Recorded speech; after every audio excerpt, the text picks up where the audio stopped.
Hey, this is Chris from Retro Bassin, and you are watching Ted Lakin's Fishing Life Bite of the Day Summary.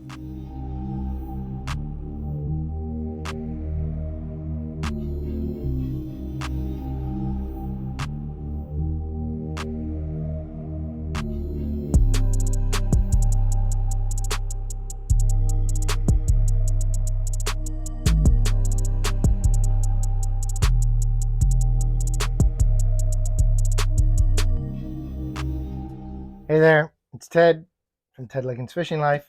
Here we are doing a recap. This is a bunch of recaps all put into one. I've been kind of behind in putting these out. This is going all the way back to June, number 309 to 349. Since there's so many, I'm going to structure this recap kind of differently just to make this all fit in one video. Similar techniques such as BFS topwater are all going to be talked about at once. And I'll show you the videos and just tell you the little differences in between instead of having to go between different types of lures. It'll all make sense as this unfolds. I already poured myself a drink. I've already tried to record this once before, maybe twice before. Hopefully the new mic and everything works, the batteries don't die. But cheers, let's see what we can do. So number 309. First of all, I can't believe I got to number 300. It was always a goal of mine when I started. I was like, I can't wait till I have about 300 of these videos. Now I do. It's actually my first kayak tournament victory. It was in a BASS, a Bassmaster kayak tournament on Lake Santa Fe. This bite was on a spinnerbait. And this was probably the fish that won me the tournament. And I guess I did learn my lesson about how to measure fish properly in a kayak tournament. I should have also got big fish, but it's cool that I got the big check. I'll show you guys later. But why don't you watch this bite and then I'll tell you all about it.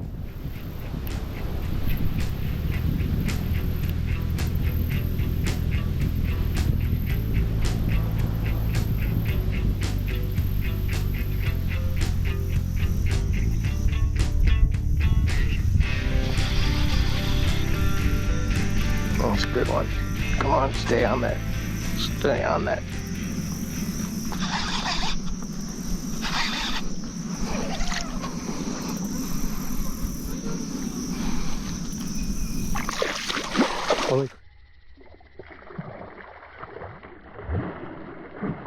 Holy crap.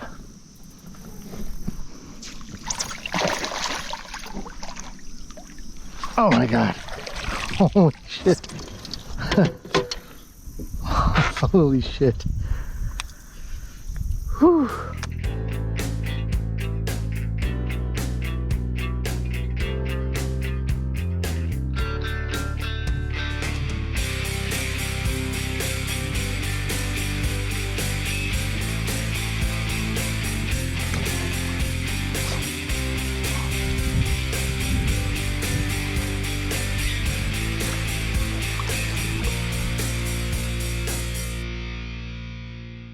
So yeah, fishing Lake Santa Fe in the summer, in June, in a kayak tournament.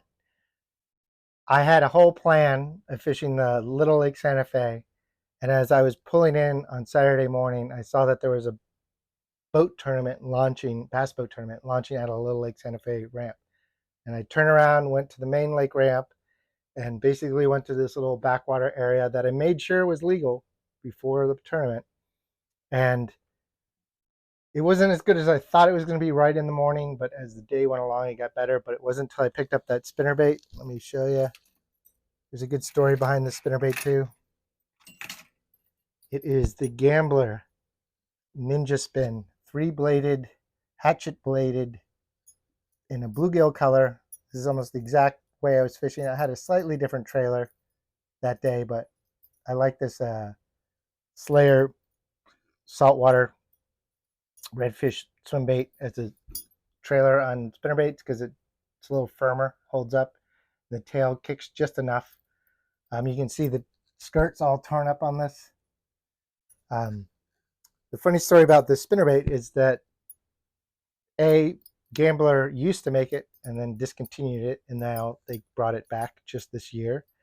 And my buddy Justin bought a few of them and ended up not thinking they swam straight, not liking them, and he sent them to me, and I love them. They've actually become my go-to spinnerbait in a lot of places because it does go through grass really well. I don't know if it actually cuts grass like they say those little blades do, but I like the 3 blades. I like that it's a different shape and vibration. It's not quite a willow leaf. It's not quite a Colorado or even Indiana. And I love bluegill colors. Let me get that. I love bluegill colors in spinnerbaits. Anything with a gold blade. I actually really like black spinnerbaits too, but that's not in this recap. But yeah, I just started slow rolling this deeper off of grass, and that 7-pounder ate it, and that definitely was the kicker fish for me winning that tournament. I was throwing that on my trusty SLX medium heavy combo. It's got a little swim bait tight on there right now, but this is the same round reel that I caught my PB on. It's a 7.2 medium heavy, or 7.3. I can't even read it anymore.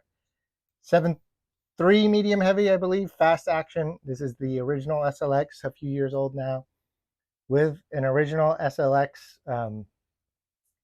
regular reel, the 8XG, so it's the 8 2-to-1 with 30-pound X9 braid, and I was running a 20-pound leader. I was still running big game, but as we go through this by today, we're going to talk about how I switched my leader line too. And it all started with BFS and then went from there. But yeah, your standard medium heavy setup is what caught that bass on that spinnerbait. I always run a mono leader on a spinnerbait just to keep the blades out of the line out of the blades. And I'll also always tie a improved clinch knot instead of my standard Palomar knot, which is what I tie 99% of the time unless I'm throwing a buzzbait or a spinnerbait.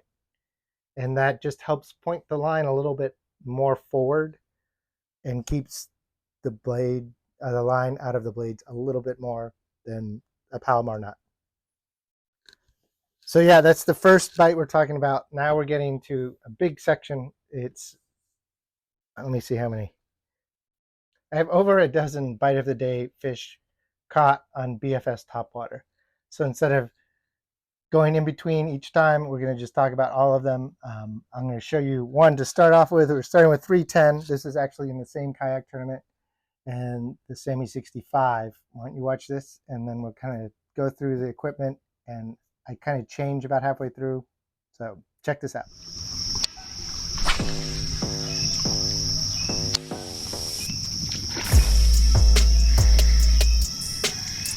That's another good one.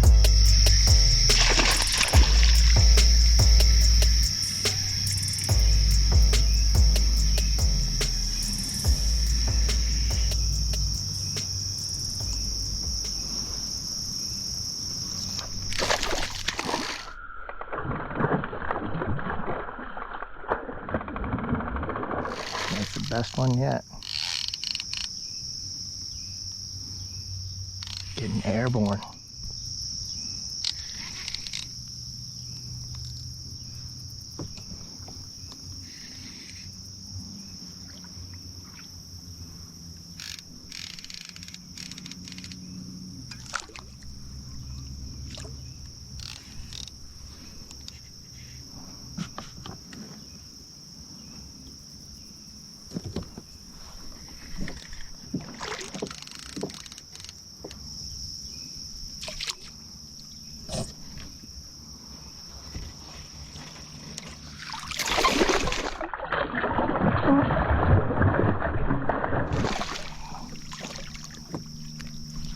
Oh yeah, that's a good one. Whew.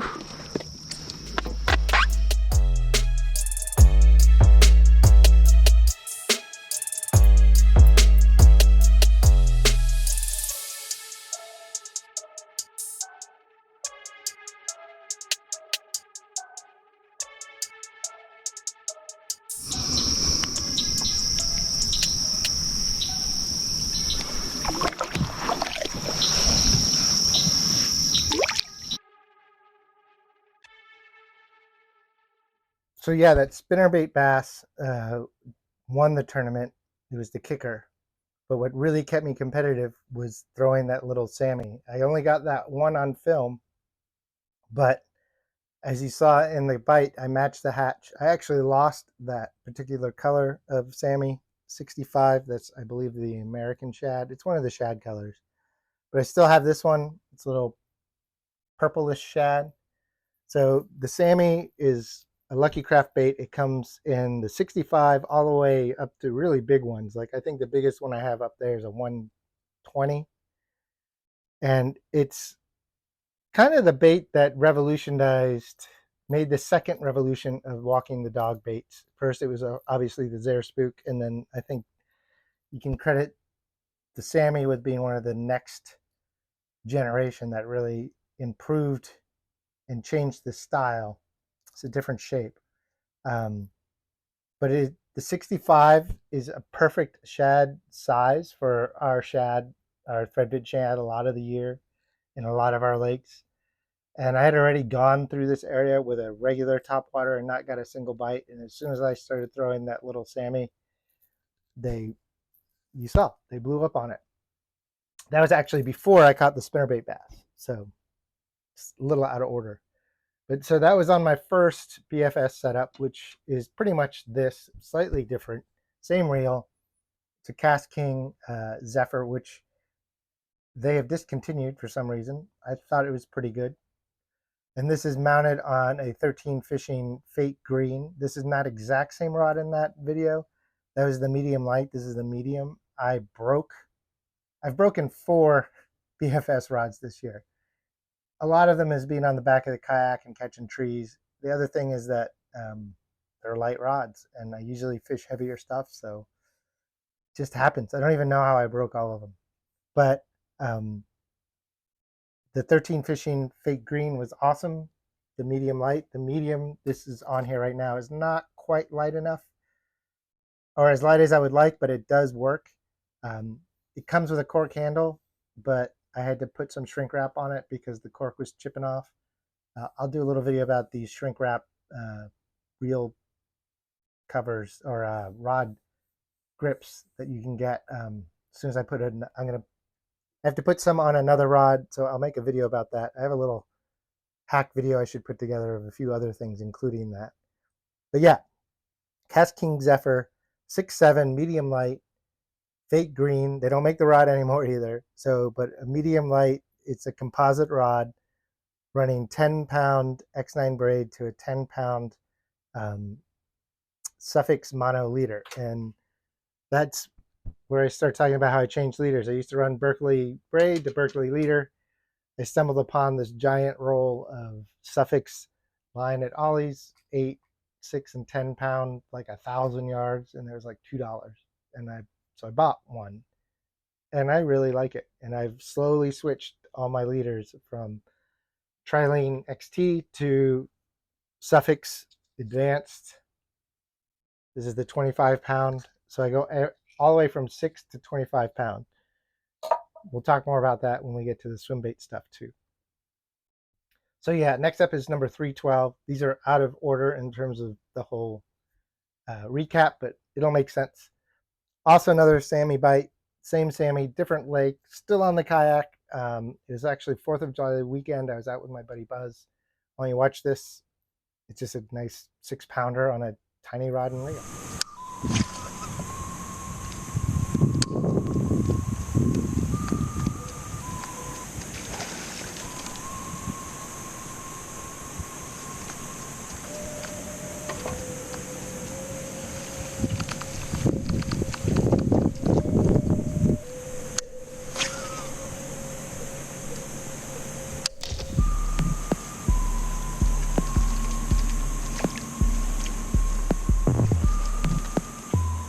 Got one.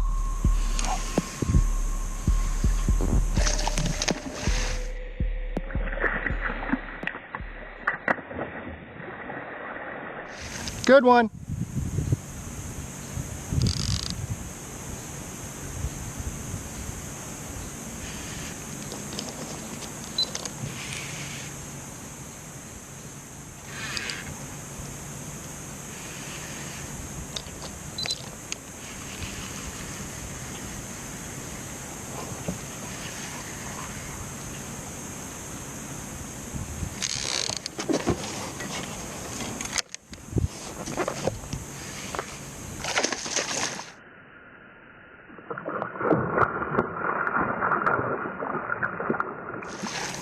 Real good one.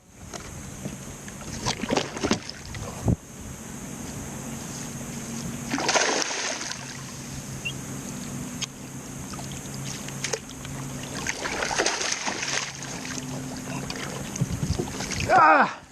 Woo!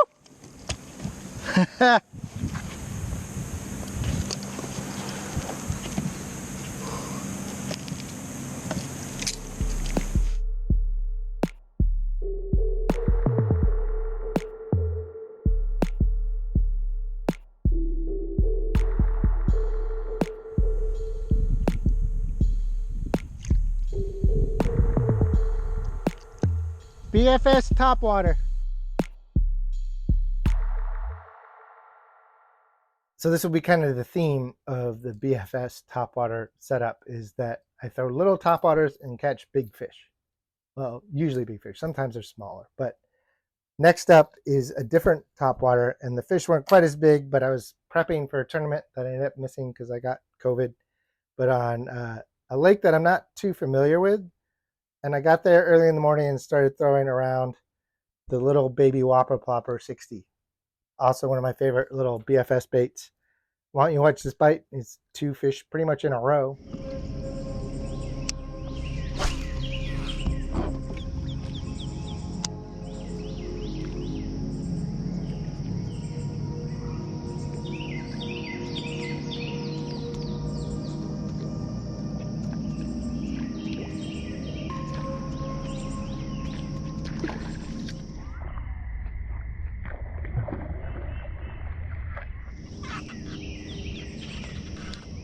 There we go.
But yeah, the Whopper Plopper 60, as you can see, I'm not fishing it like you'd fish a normal Whopper Plopper where you just cast and reel. I'm kind of casting it and working it like you would, say, a baby torpedo, a traditional small prop bait.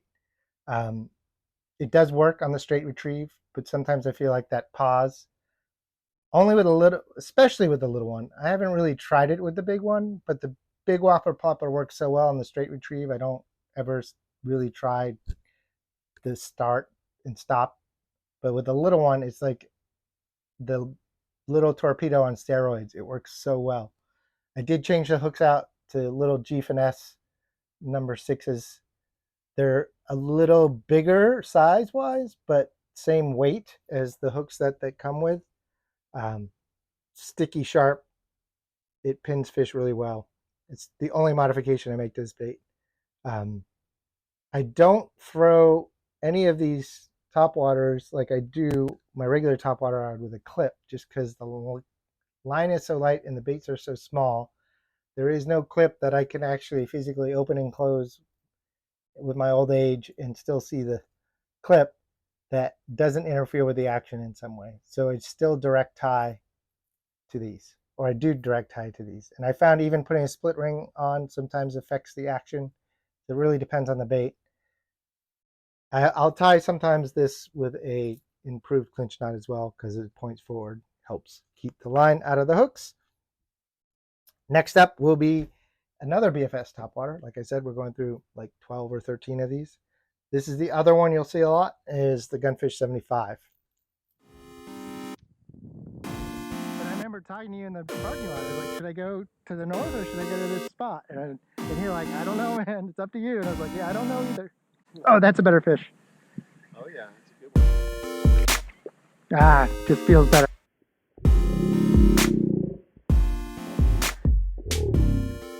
Better with the BFS. Yeah, look at this rod bend. I know, it's awesome. It's become, you think he wanted that? Man, stuck in there like a... That's like a cartoon. No.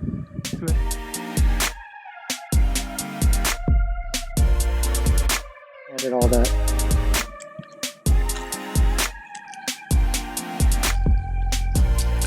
I at least got a little bass. I'd like to get a better one. So yeah, the other major topwater player in my BFS topwater season has been the Gunfish 70, which they don't make anymore. They might make it again, I hope. They make all the other Gunfish, the 95. They even make a 3-hook 95 now. The 115, the 117, but the 75, I found one of these at Ollie's once, and now I have a whole collection of them. And I used to throw them a little bit, but as soon as I got BFS, now I throw them a lot.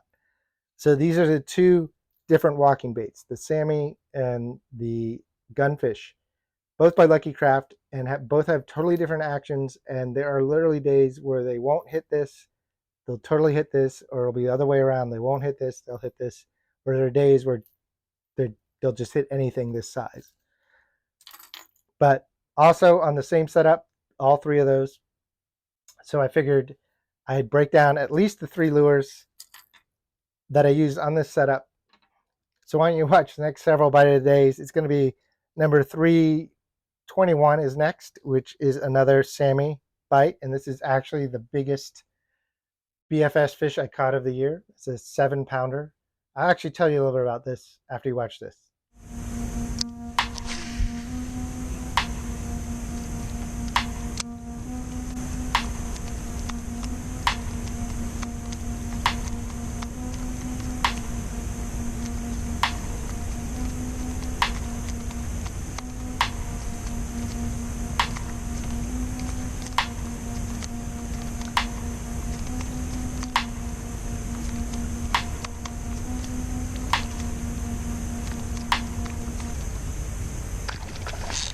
I saw that.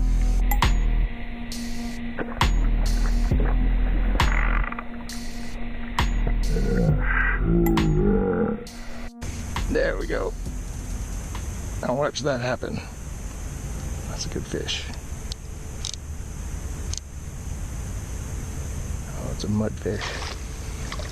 Is it? No, it's a bass. It's just a skinny bass.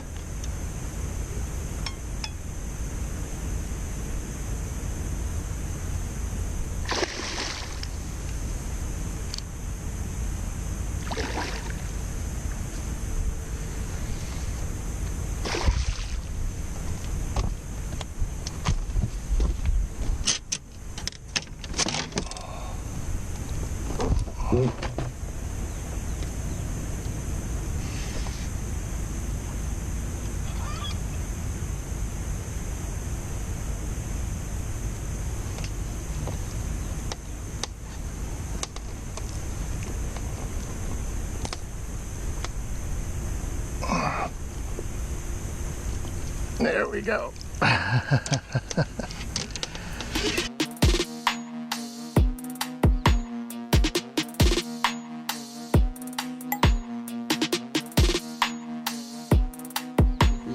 Seven, maybe an 8. Spring.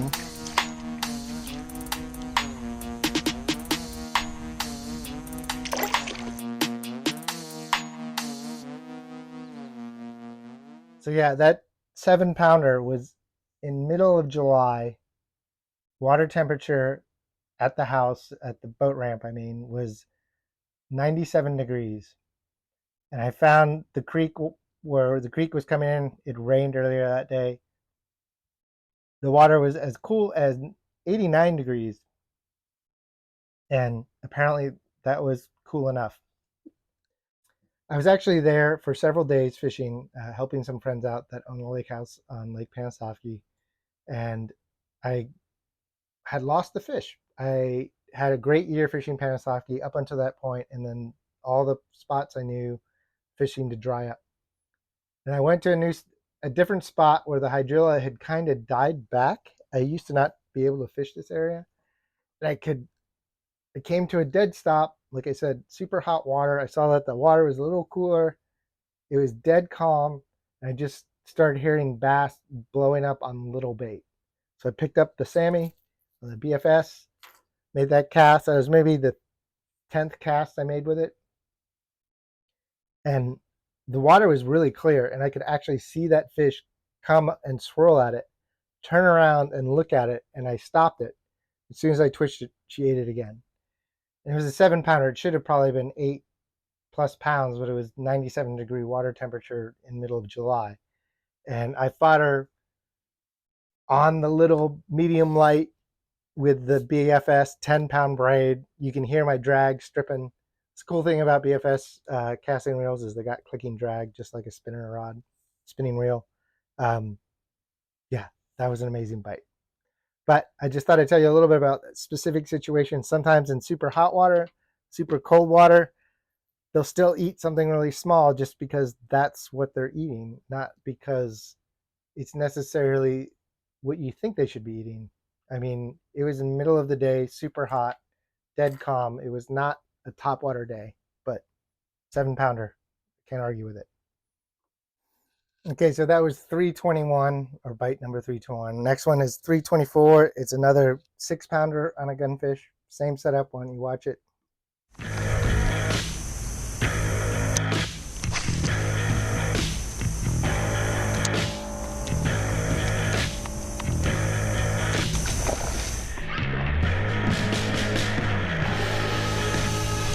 There we go. That nailed it. Come on.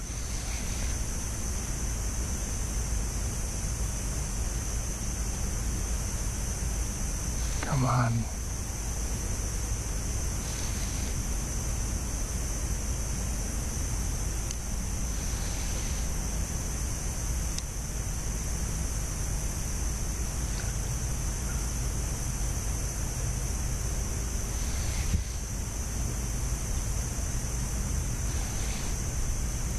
Stay out of there. Come on. How big are you? Pulling harder than the last one, but not bigger.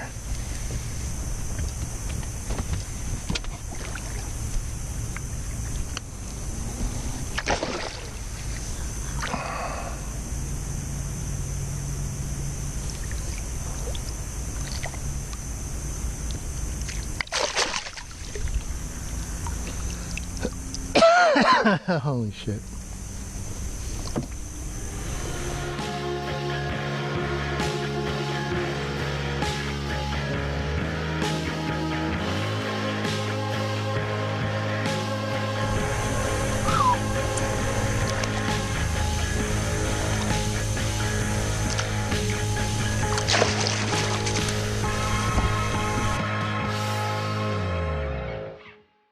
So now we're going to skip ahead to bite of the day, number 326.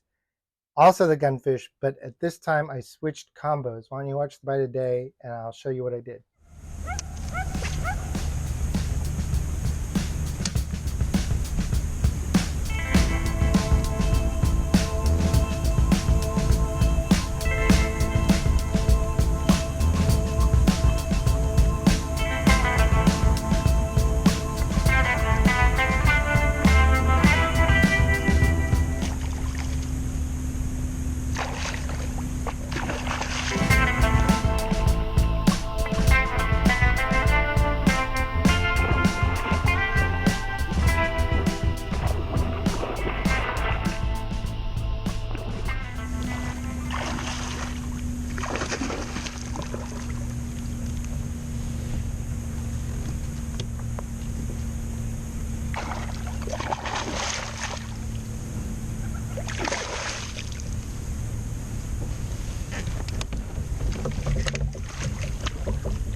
So because BFS went from something that I thought I was going to just mess around with to being something that helped me win tournaments and had become a major player for me all summer, catching big fish,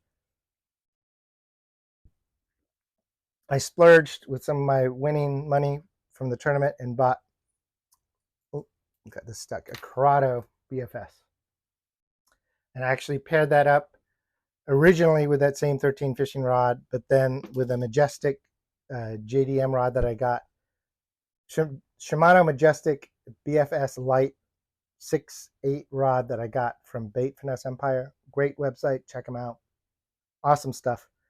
But I also broke that since this video was made, or any of these videos are made. So I'm actually rocking this cheap Amazon rod just because every rod I want is out of stock right now or costs too much. Not a great rod, but for 30 bucks, it's getting me through the slim time. But like I said, this isn't the rod than video, but it is the reel. And there is a marked improvement in the Corrado over the casking, as there should be. This is a $70 reel, and this is a $200 reel. So it should be better. But yeah, so all the bait finesse bites from this point forward are on the Corrado setup.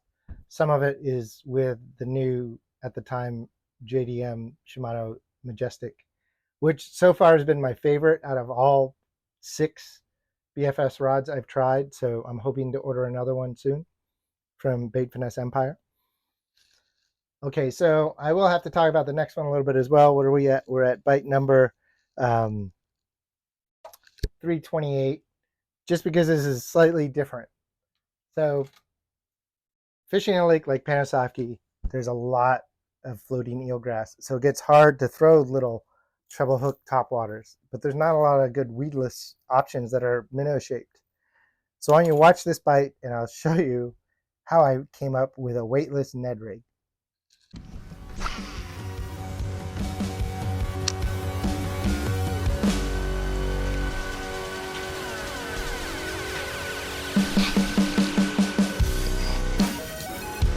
Got a good one? Better than that last one, at least.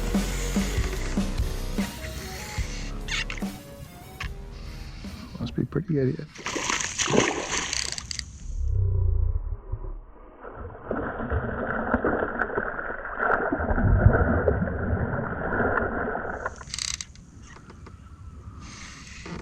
Not bad.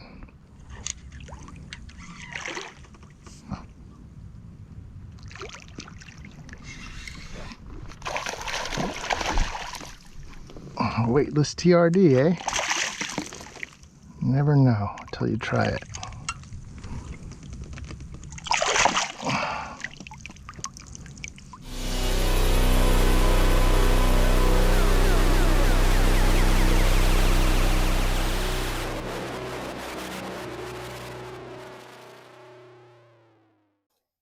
Yep, that's right. The weightless TRD. I just took the big TRD, which is a very similar size and shape to the Gunfish 75. And I had to go through all my hooks, and I found this one Gamakatsu lightweight 1/0 EWG worm hook that was light enough so that it would float without any assistance with the Z-Man Elastec. Since then, I've been playing out with making a head out of wood or balsa or something so that it will always float, but that's coming later. But yeah, I had never tried it before. I just was looking in my box and I was getting hung on the eelgrass and came up with that, with the weedless Ned. And you definitely need super glue to keep that thing on there. Casting on the BFS without any other weight, it worked great. So you just got to keep an open mind sometimes and try stuff that you never thought of, like a weightless Ned rig. All right, so we only got 2 more BFS topwater bites. It's number 330 and 336.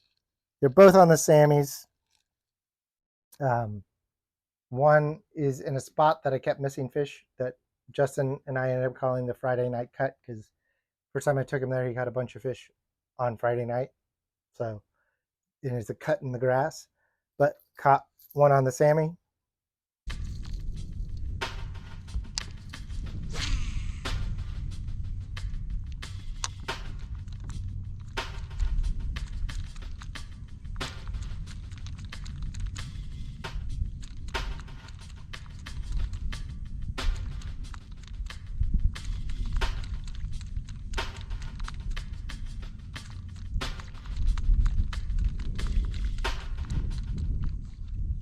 There we go. That's a good one.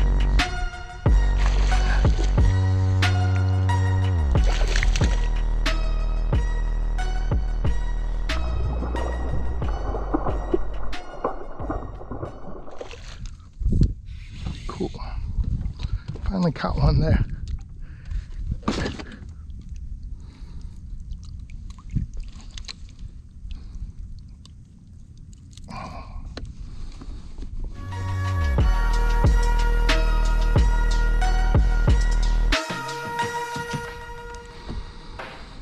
Yep, fatty.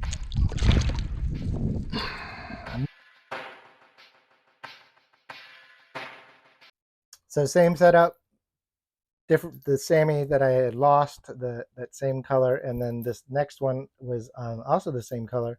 It was just a random sunset bite. Very busy day on the lake, but I managed to catch one more at the end of the day on the BFS.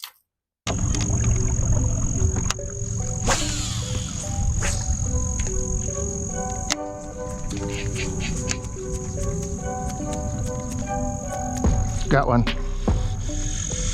Feels pretty good. Yeah. It's like a 3-4 pounder. Yeah.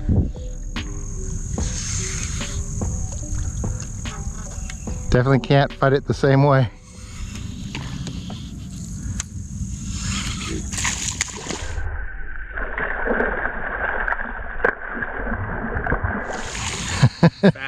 Yeah. That was like not a graceful like leap at all.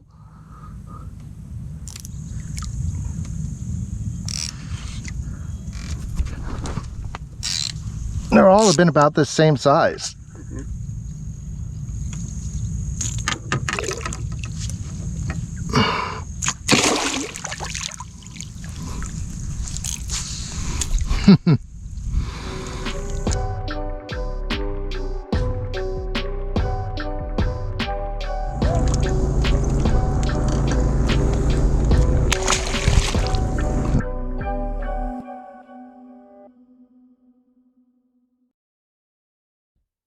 So yeah, that's it for BFS topwater. I think that's it for BFS in this whole recap. And that's 12 bites that spanned number 310 through 336. We're going to switch back to going in order, numerical order. All right, I had to move some stuff out of the way. Like I said, there's a lot of bites to recap. So next one, it's a lot of fun though. It is my Orange Lake trip with Retro Bassin. Chris and I have become friends. I was an early subscriber to his channel, rocking his hat.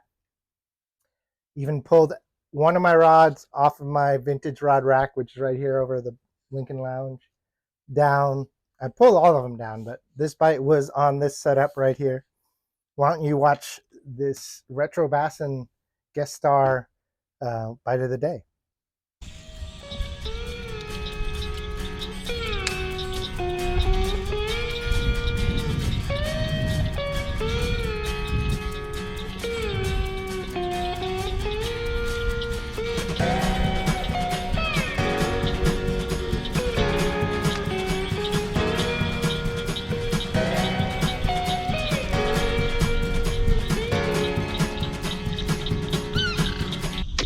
Oh! Oh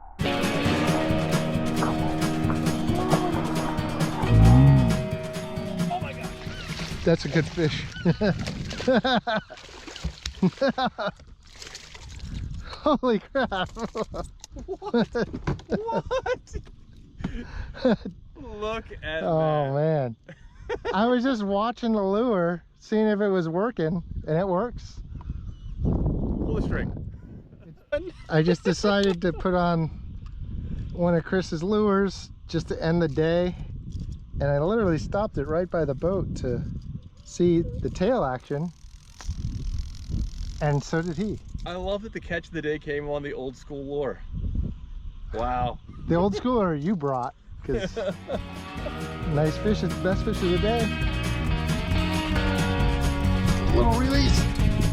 There you go. There you go, you got some action. Retro Bassin, and I am trying to survive Ted Lincoln's fishing life in Gainesville. Cheers. So yeah, here's the bait. Got a little worn out. He gave me another one, still in the package. But why don't we let Chris talk a little bit about it, and then I'll just tell you a little about my rod and reel. All right, this is the Power Pack Shad, which was patented and developed by an attorney in Dallas, Texas, sometime in the 1990s. Came in a couple different varieties, both the Power Pack Shad and also the Power Pack Frog. I remember this bait. It's funny, we were just talking about Gary's Tackle Box this week. The place that I used to shop to growing up was called the Tackle Box. I remember the first time I walked in there and saw this crazy thing sitting on the peg just like this. I walked up, I read the sign, it says pull, and I did. What's so cool about this bait is when you cast it out, the motion of casting will actually trigger that. And when it lands in the water, it will flutter sort of like a dying cicada. It's actually a great bait, and kind of not too surprised that Ted got the bite of the day on the Power Pack Shad. And how awesome is that? As you heard from Chris, little history of the bait. They do wear out. That's the only problem. And you should change the hooks out on them. I actually keep one of these in my tackle box now, just in case. Here it is in the box, just like Chris was showing you. And here's my rod and reel that I was using in that video. It is my first Shimano Bantam. It wasn't my first bait caster. My first bait caster is my Quantum 310 MG up there. This was my second one that I traded, I think, a Transformer for in middle school. So I've had this since like 1986, maybe 80. No, I got 86-ish, about the same time we got the boat. Long since broke the rod that it came on. Somewhere along the line, I acquired this little pistol grip Abu Garcia. I believe it's probably my dad's at some point. It's a 5'6", yeah, 5'6". Medium heavy, I assume. You can't really read any of the line settings anymore.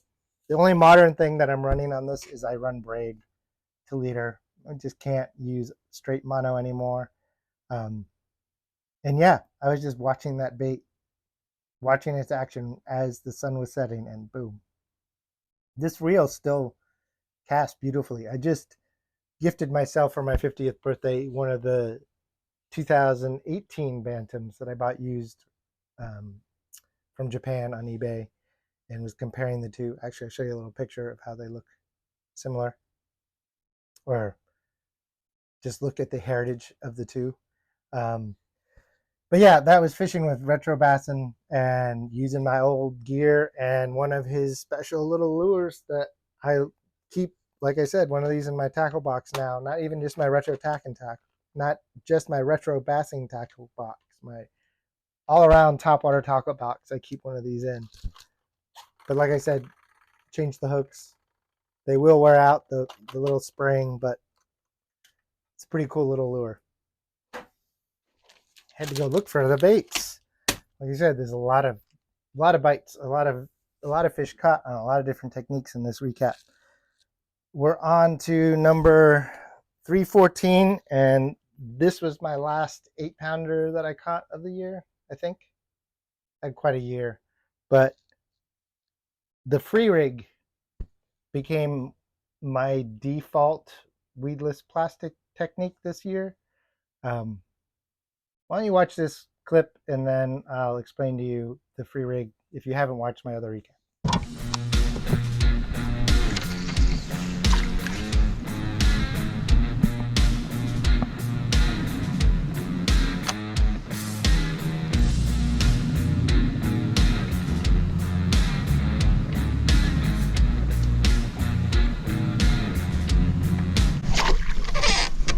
Oh, there we go. That's a good fish. Come on out of there. Come on.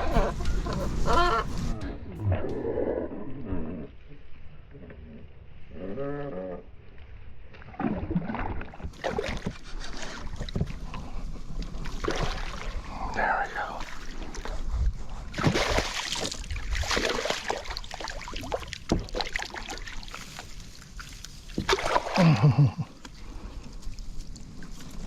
Yes.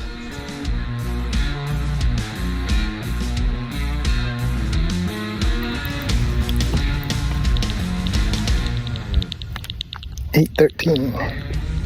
23 3/4 maybe.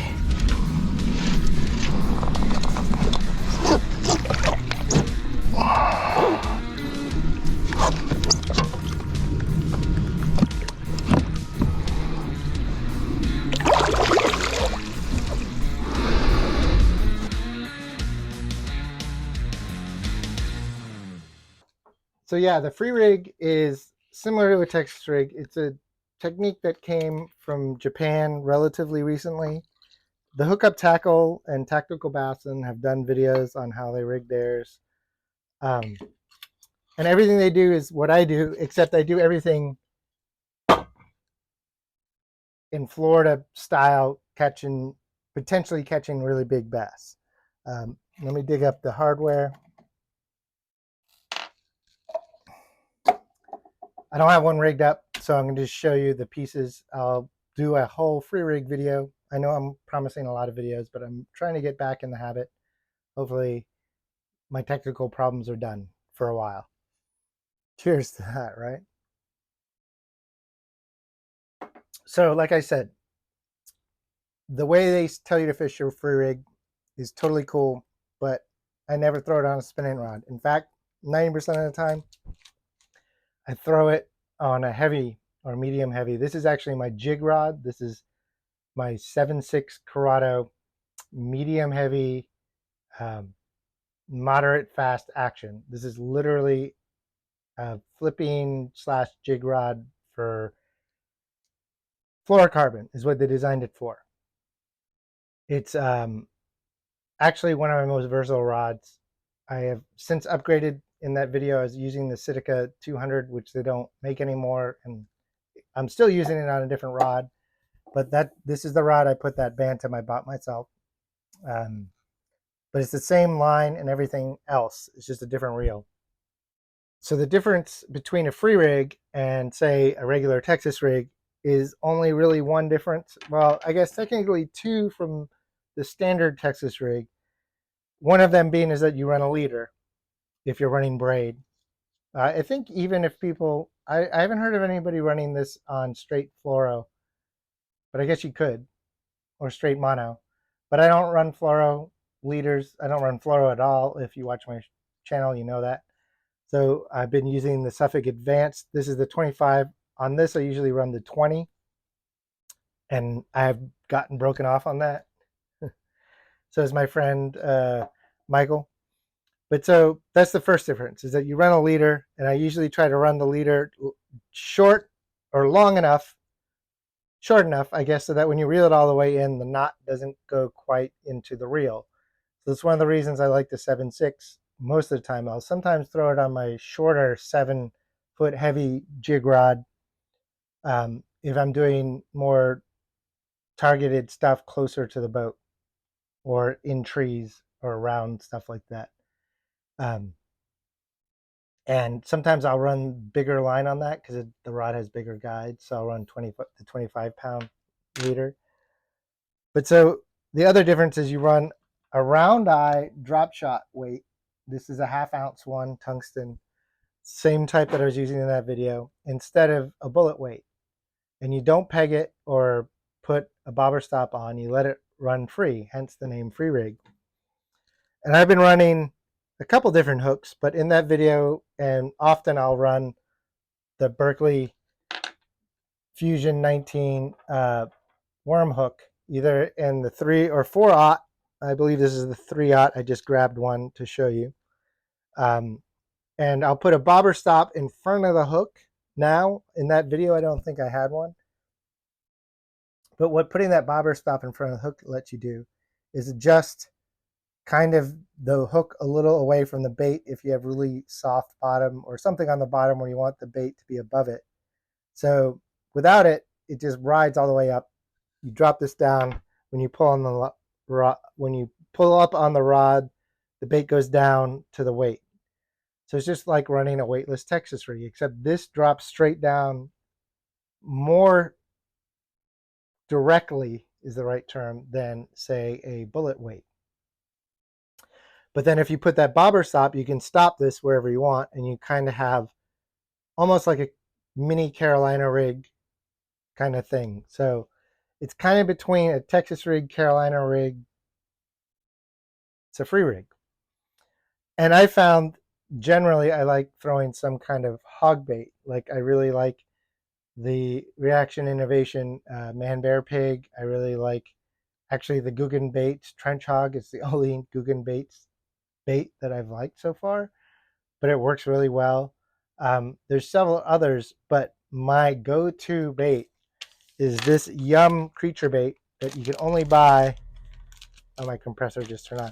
But you can only buy this in the sales bin at Walmart. It's not my first time I've complained about this type of thing with Yum. You can't look these up. Even in the profile that Walmart keeps on you, it just says assorted Yum worms. But it's kind of like a long beaver bait with 2 extra legs. These are the same legs that are on their sales bin beaver baits. It's got almost a lizard shaped body and these 2 legs. And it doesn't seem to matter so much what color, these things get bit. And I've slowly bought out the entire stock in Gainesville and outlying areas. So now when I'm in other cities, I actually look through their Walmart sales bin trying to get more of these. Because you can't order them. There's no way to order them. You just got to go to a Walmart and find them. And I like to run that worm hook. Like I said, these baits are pretty thin, not much thicker than a worm. And I just want the lightest hook I can get in there. That's why I don't always normally throw an EWG hook, just so that this falls slower. This technique actually works really well with the Z-Man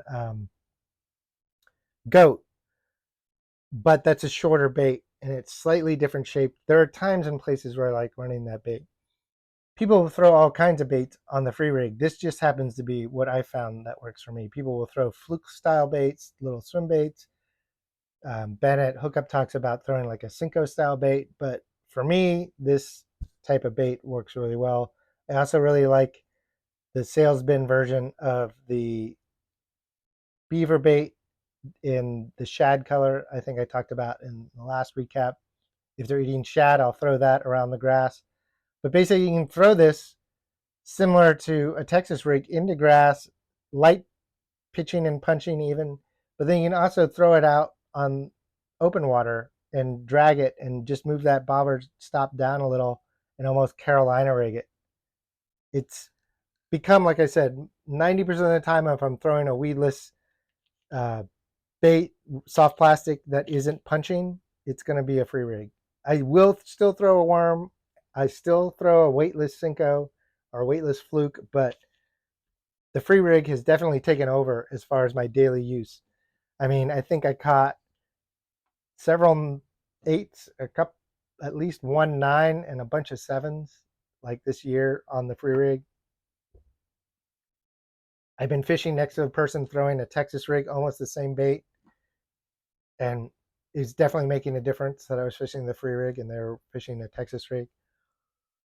But most people in this country seem to throw the free rig as a finesse style thing on a spinning rod with light line, kind of like a drop shot meets a, Carolina rig. But if you actually listen to a lot of the Japanese Bassmaster guys or pro guys that have come over here, they fish it like I do on heavy stuff, like 50-pound braid to 20-pound leader, because it catches big fish. And I want to be able to throw it where I can throw it. And you want the leader. I didn't explain why you want the leader there because it allows that sinker to slide even faster. And, just gives them a little less to look at because it's going to fall slowly. But yeah, my jig setup is what I throw it on. 7.6, medium heavy, fast moderate with 50-pound straight braid or 50-pound X9 braid to a 20-pound Suffix Advanced mono leader to a bobber. Well, then the weight, about a 7-foot leader, then the weight, then a bobber stop, then Berkley Fusion 19 worm hook or any kind of stout hook, and then any kind of soft plastic you want. I like hog style baits, especially the ones I can't seem to find. The Man Bear Pig is probably number 2. But since Gary's Tackle Box closed, nobody sells those locally. So at some point, I'm just going to have to buy a bunch of them. But cheers to the Free Rig. It's a fish catcher. All right, we're getting into one more of those groups of bites. It's all about the care. Okay, we're getting to another one of these groups of bites that I was talking about. Just like the BFS topwater, we're getting into the Kara frog bite. I just caught so many fish on the Jackal Kara frog this year. And if you watch my channel, you know I love frog fishing in general. But there were so many of these that I had to make its own little category here. How many do we got? It's not nearly as much as the BFS, but there's 6 of these in a row that I'm going to show you. Basically, there's also 3 different colors that I used. But why don't we start with this one? This was a nice fish on the bluegill color, the dark bluegill color, I believe. Kara frog.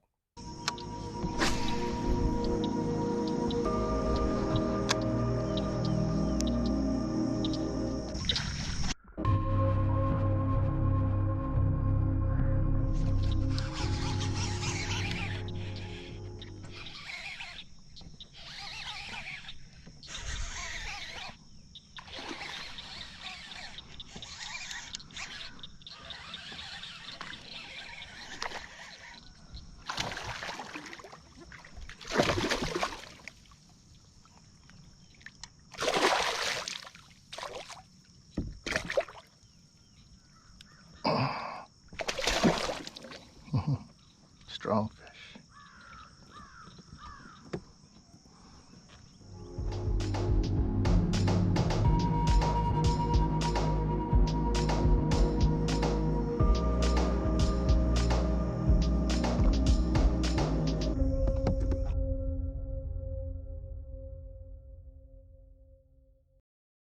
So, the Kara frog, what's different about it than a normal frog? Well, here is my other trusty Booyah Pad Crasher, and here's a Kara frog.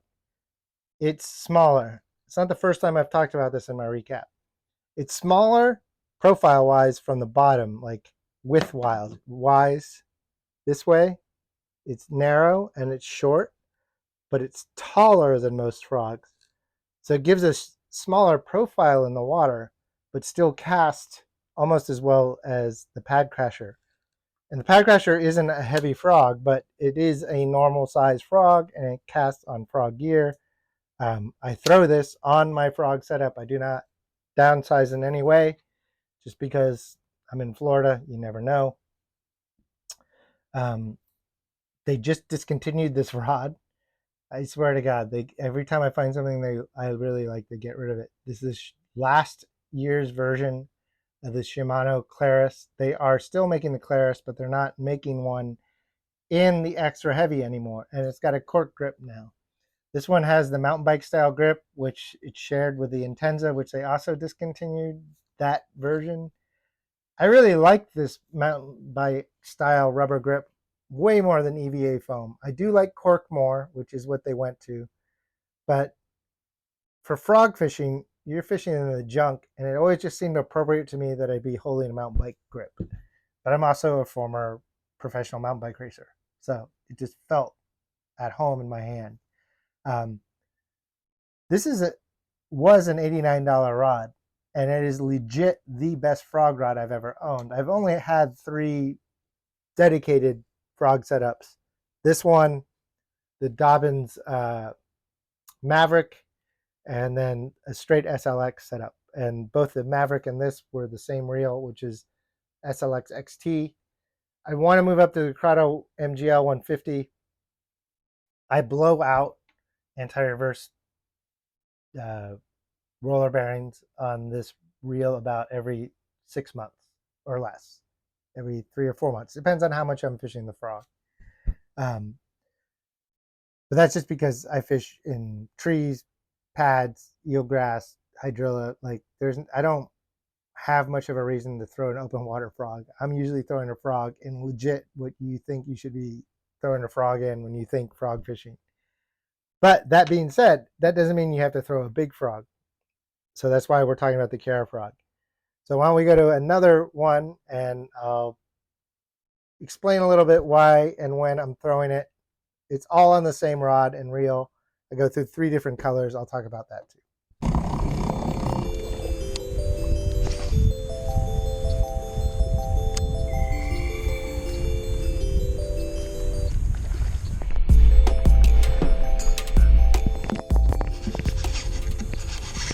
There we go.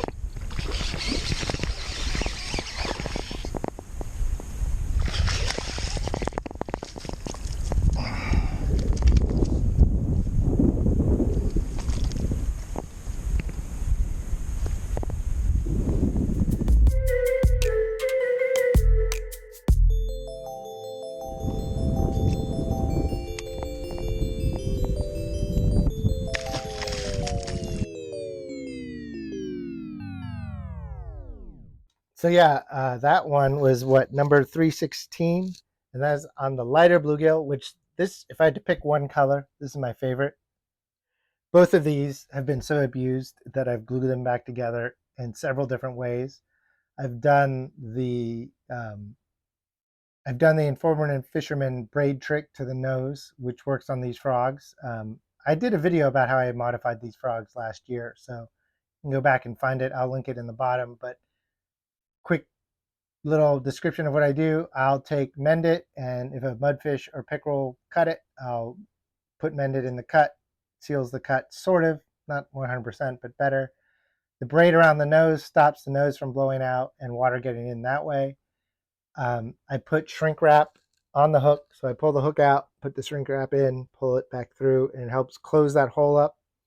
It comes with a little plug that falls apart. So I found that if you use UV fly tying glue, you can make the same little plug.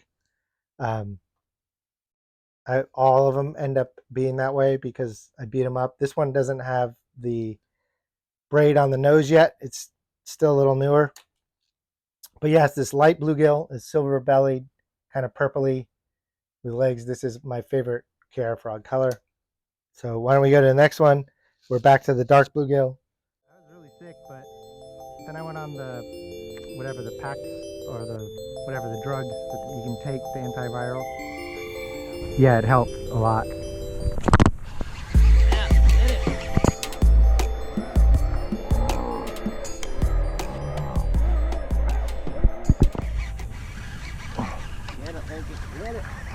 That's on a frog too. Look at that. What's that? Tell me more. He's skinny. Yeah.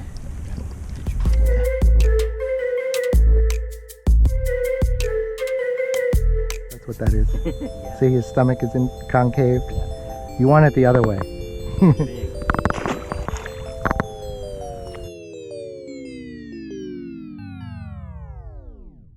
As you can see, it gets bit in different areas, different ways.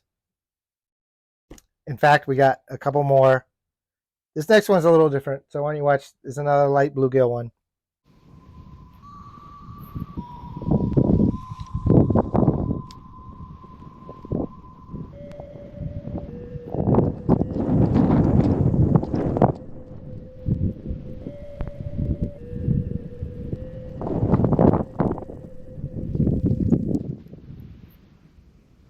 There we go. That's a good fish.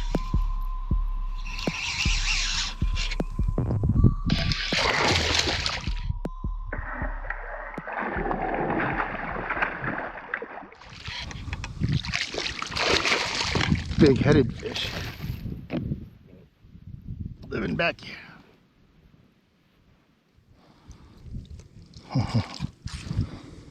Oh, jeez.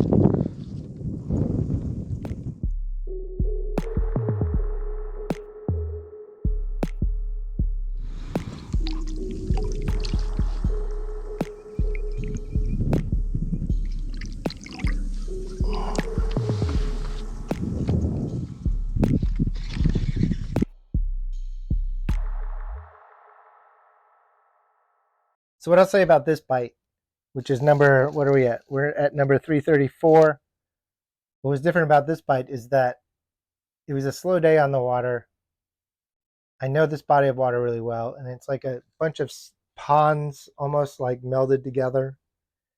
And I knew there was one deep hole, and I was like, I think I can get back there. And I literally pulled my trolling motor up, and took my homemade bamboo push pole and pushed for 20 minutes to get back there.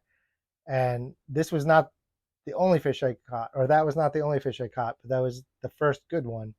And it was definitely more action in there than anywhere else on the lake. I could tell airboats and kayaks have been going back there, but I guess nobody been throwing little Jacko Kiera frog, because man, he got bit. I love this little frog. All right, so this next one is bite number 340. It's also a little different, but why don't you watch it and I'll explain to you why it was a little different.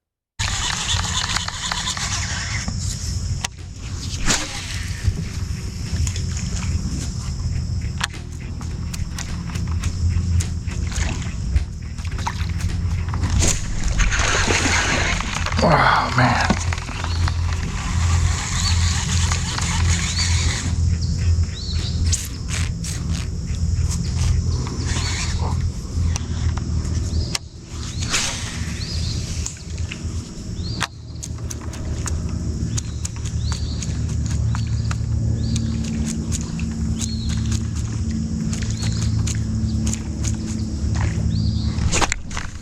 Motherfucker.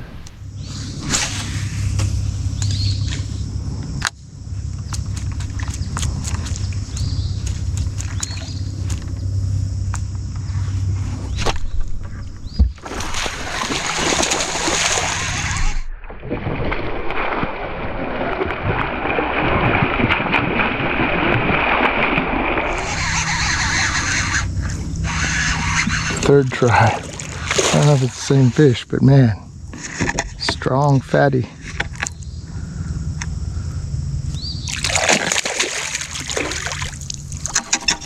And that's the kind of fish you want to catch on a frog. Well, kind of. Want to catch.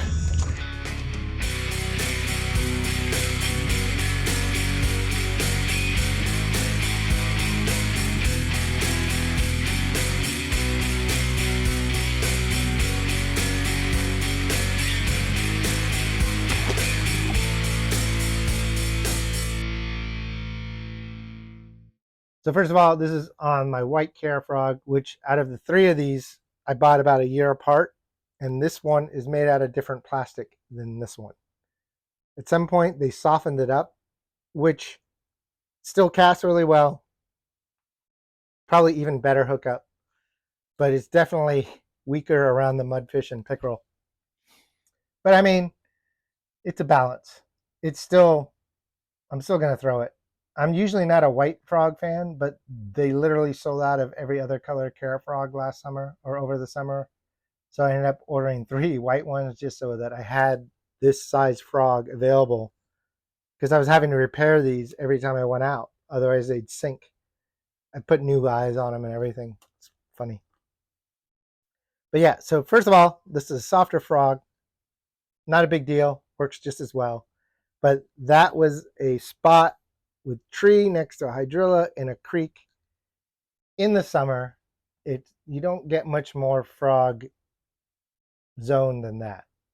And obviously I proved it. I got 3 bites in a row at the same spot. And I don't think, this is what I want to talk about. I don't think it was the same fish. I think the same fish bit twice, but the first fish was a different fish than the next 2 bites, which I think was the same fish that I caught on the 3rd bite. It's just such a prime area at that point in time of the year that there was probably several more fish of equal size in there just feeding. And one of the things that made that spot better than just a tree with hydrilla is that you can't really see in that video, but the water goes back into the trees, into the swamp there. And you can kind of tell that there's a drain that comes out near behind that tree where the hydrilla is. If the water were low, you could see a little creek probably. I don't know. I've never seen the water that low there. but you can kind of make out the line through the trees. So it's one of the things where what you're casting at looks good, but what also makes it look even better is what's behind it that's feeding into it. So it had rained that day. The water was coming through that area into that creek. Even if it's just a slight trickle more than a foot in either direction, or maybe it's just 6 inches deeper there, because when it does rain really heavy, water pushes through there right by that tree and makes that opening. That's why that spot is good. And I went past that spot several trips in a row before I actually took the time to figure out maybe I should cast exactly there. And obviously it paid off that day, and it paid off several times this summer. But that was just awesome. That first cast, boom, set the hook. And I actually had the hook in that one for a second. It ran, just threw back in there. Next cast, another bite, totally missed it. Threw back in there, another bite, just hesitated just long enough, set the hook, and you could see that's why I use that extra heavy. You need to get them out of that stuff. And that's a small fish. I've caught 10 plus pounders I've hooked on a frog and lost. I've caught plenty of 9s on a frog and landed, but I don't mess around with my frog gear. I don't mess around with much. Even my BFS, I run a 10-pound leader, and most people will think that's not BFS. But after an 8-pounder breaks your 8-pound leader, you're kind of like, okay, need to do something. Got one more, just one more in the pads. Here's the last Kiara frog bite of this recap. Nothing special about it except I got it on tape, so here you go. So yeah, the Kiara frog, it's not the only frog in this recap, but there was enough of these that I kind of grouped them together. So next up is another shorter group. It's only 3 bites long, but I figure since I'm putting them in groups, I'd do this. This is all about topwater. A lot of it's 2 different topwaters, but it was close enough that I thought I'd put them all together. First one we watched, the first up is number 319, number bite of the day, number 319. And if you watch my channel, it's not going to be a surprise to see the Lucky Craft Gunfish 95, the next one up from the 70 when you watch this one.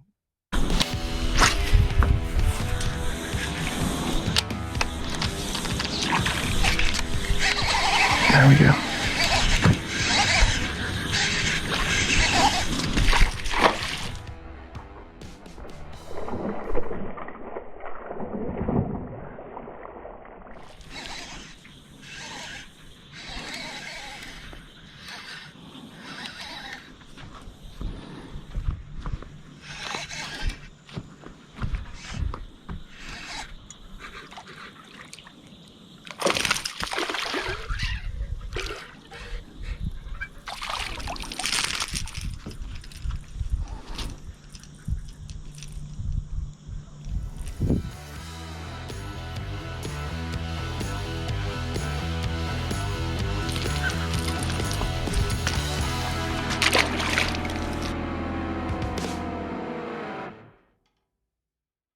Not a huge fish, but I mean, anytime you catch a topwater bass, it's a lot of fun.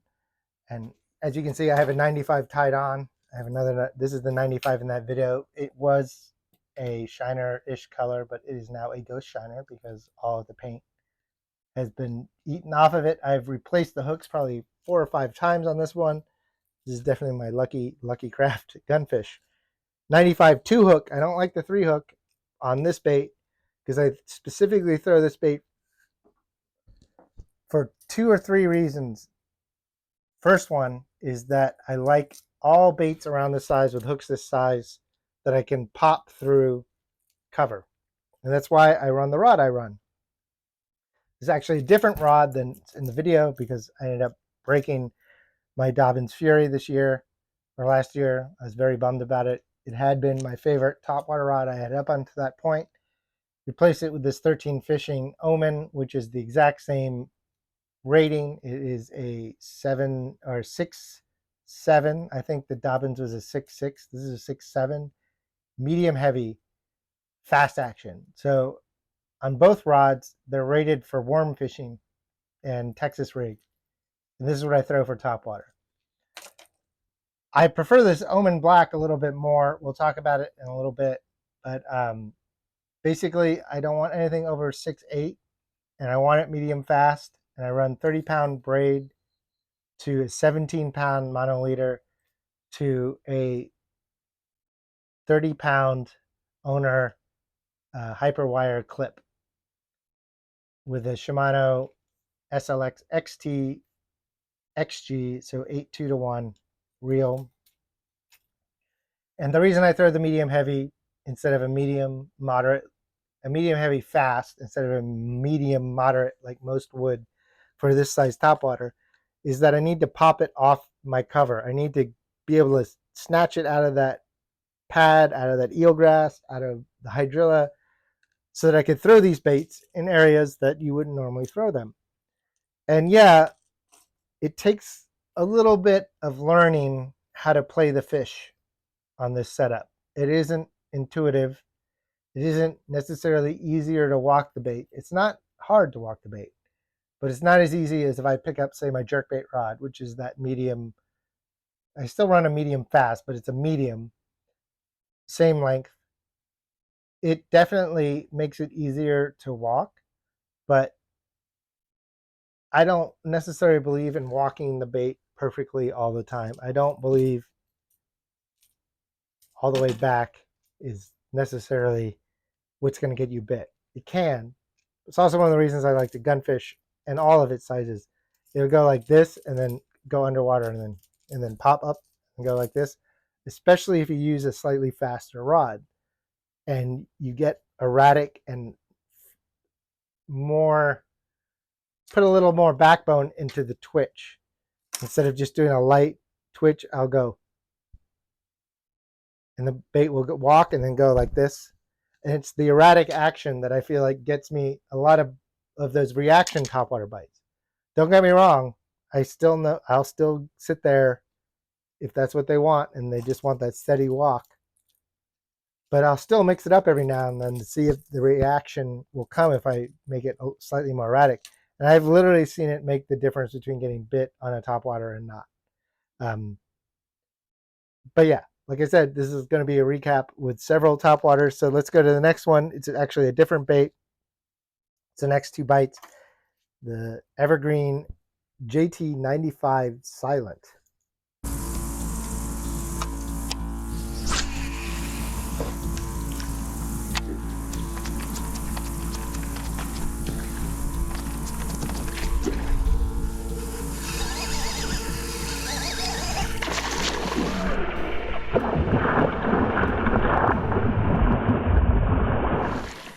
There we go. That's a good fish.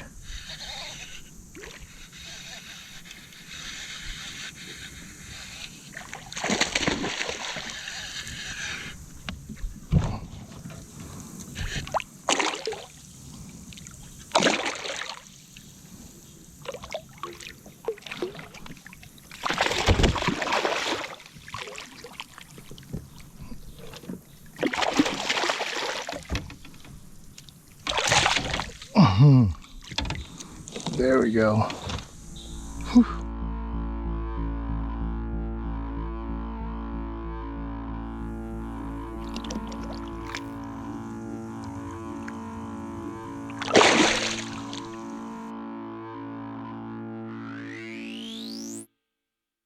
So yeah, I just said I didn't like 3 hooks, but these are 3 really tiny hooks.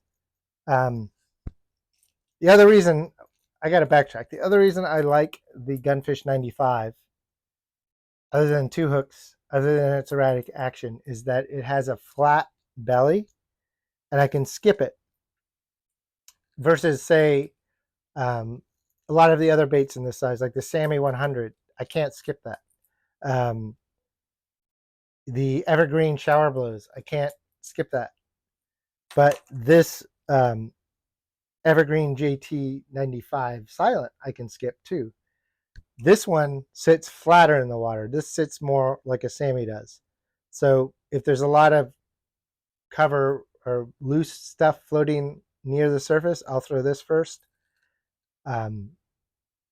If it's normal fishing, I'll throw this. Or if I feel like the sound is a negative, like in super shallow, clear water, where bass will move up, like that bite you just saw in the creek, they'll move up in there.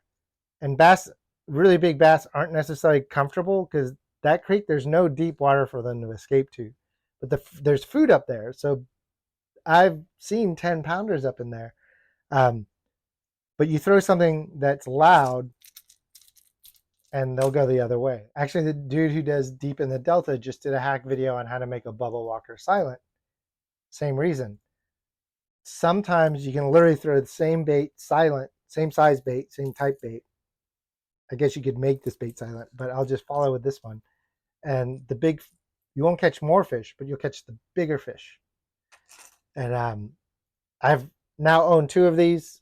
They're probably my second favorite walking bait after the gunfish is the JT Silent. I need to get the bigger one.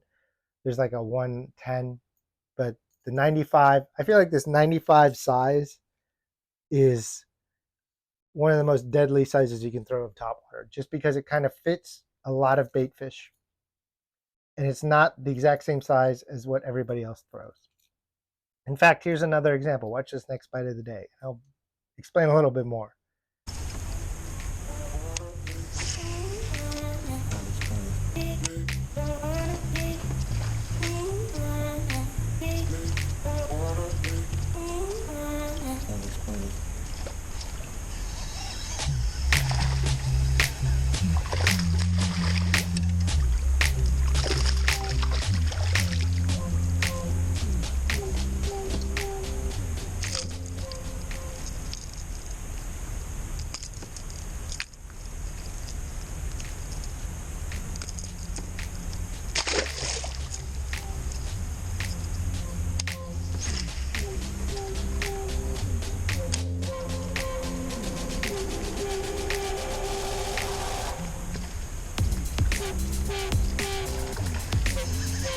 There we go.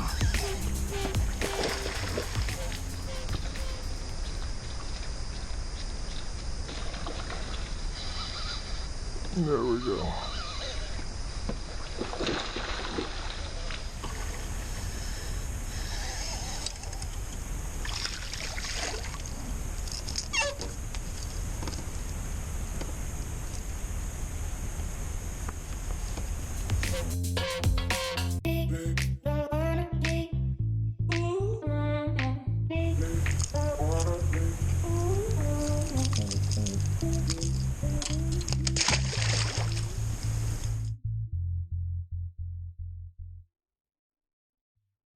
So yeah, there's another fish on the JT, or a couple fish on this silent. There's a couple back-to-back creek fish. And like I said, shallow water like a creek or the opening to a creek, or even if they're going up into spawning flats early, just as they get shallow, if you've ever noticed, there's a lake I go to that is super clear, a lot of cover, and the bass will move up shallow. But like if you close your lid of your hatch hard, you'll see every fish for 100 yards just take off because they know what that means. So not only do you have to be stealthy getting up to them, sometimes just the sound of that is too much for them.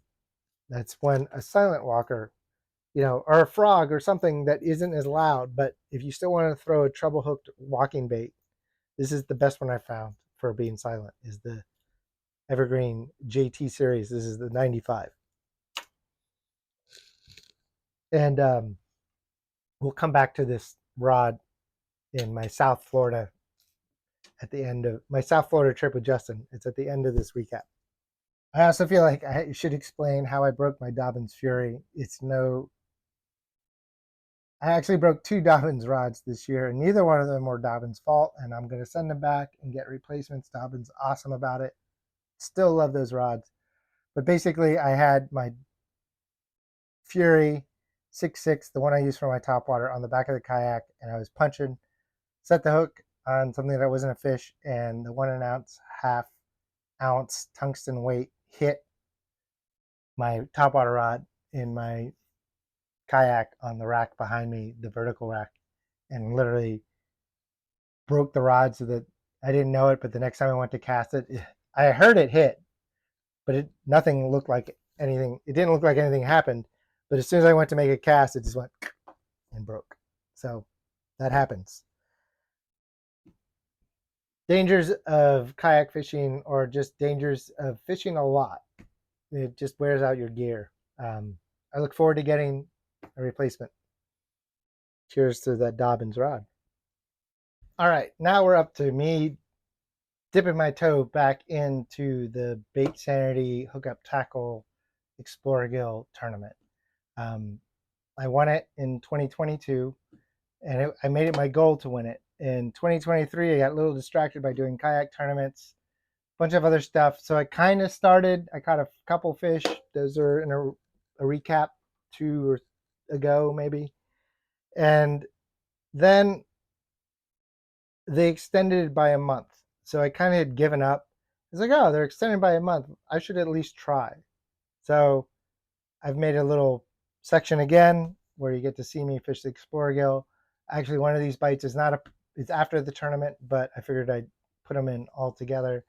So it was actually this bite of the day. It was number 328 that made me decide to throw my hat back in the ring, because just catching this fish, even though I had skipped 2 months of the tournament, put me near the top 3.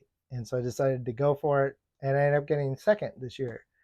But when you watch this bite, number 328, if you watch my videos from last year, it's not a surprise. I did a whole breakdown on how I won last year.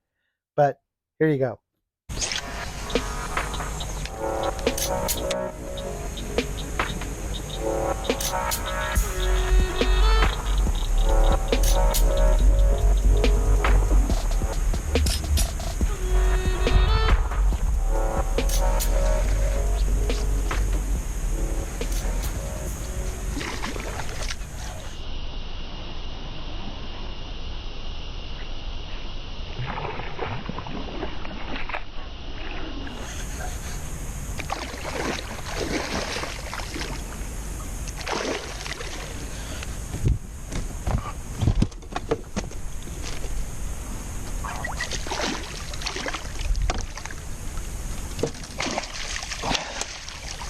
Yes. Whew. Look at that thing.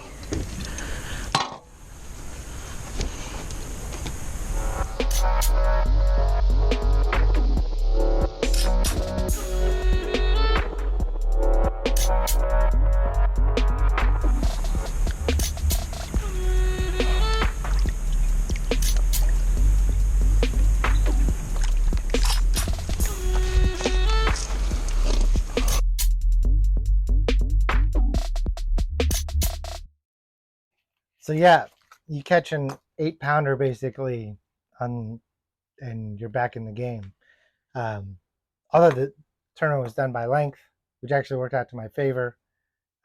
Won by, what was it, Bass Interceptor, also a Florida swim bait guy. So congrats, man, you deserved it. I was happy to get second this year. Here's the bait. I got 2 of these. You'll see this one a lot first.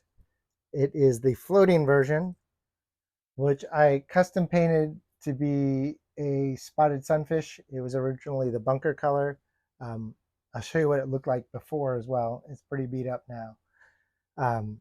I also added some magnetic hook hangers, because with the floating one, the whole reason I want a floating one is to be able to fish this over grass, basically over hydrilla or eelgrass, where sometimes I only have 1 or 2 inches below the bait for this to not get hung up.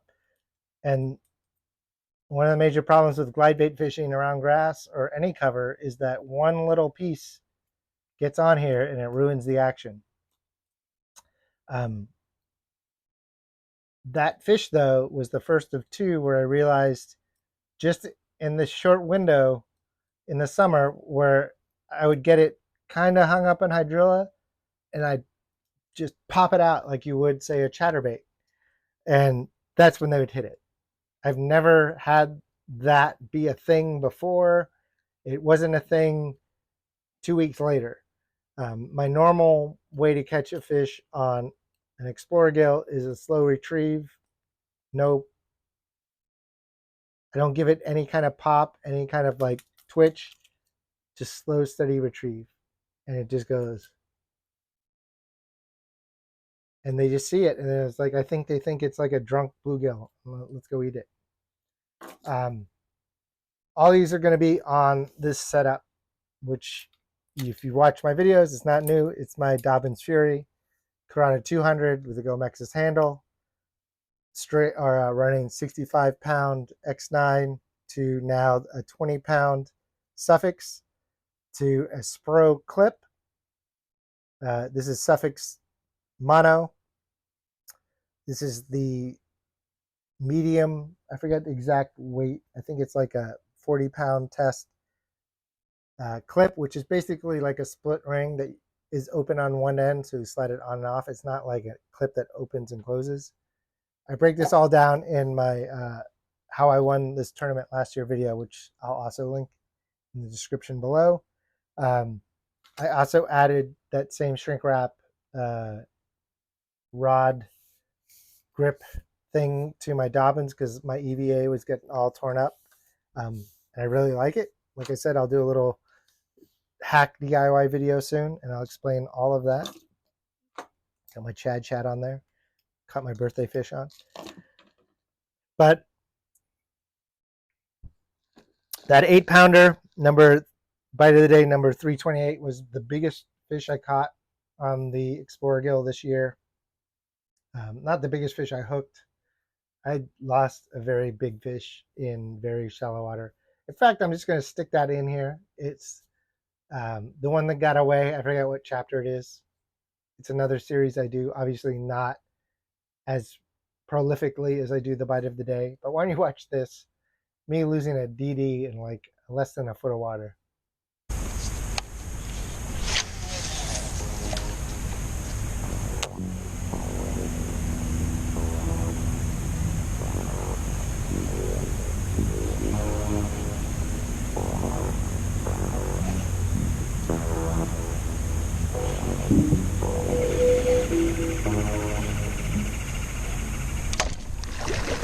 There we go.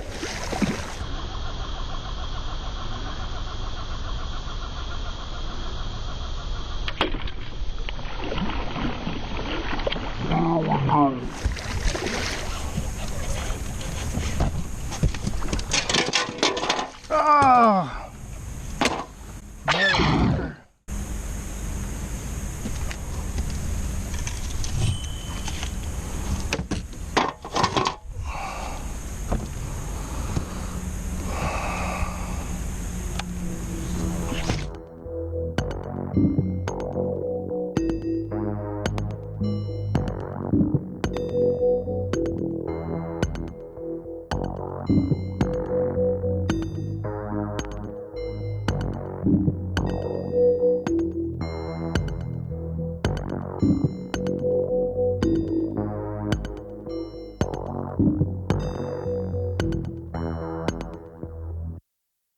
Well, if you're going to lose a double digit, you might as well watch it all happen, right? That is the same creek that I was catching stuff on BFS Topwater.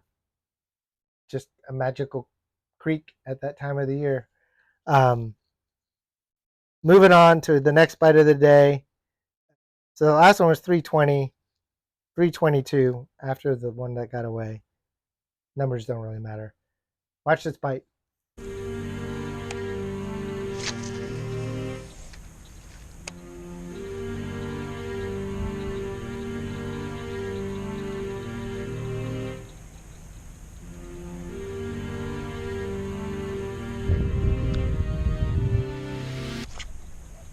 There we go.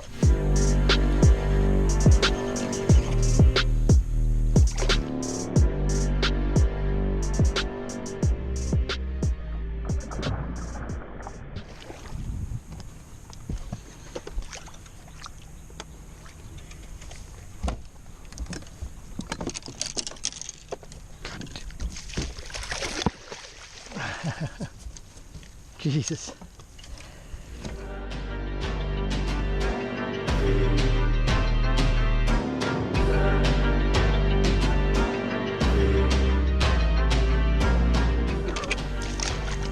Let you go.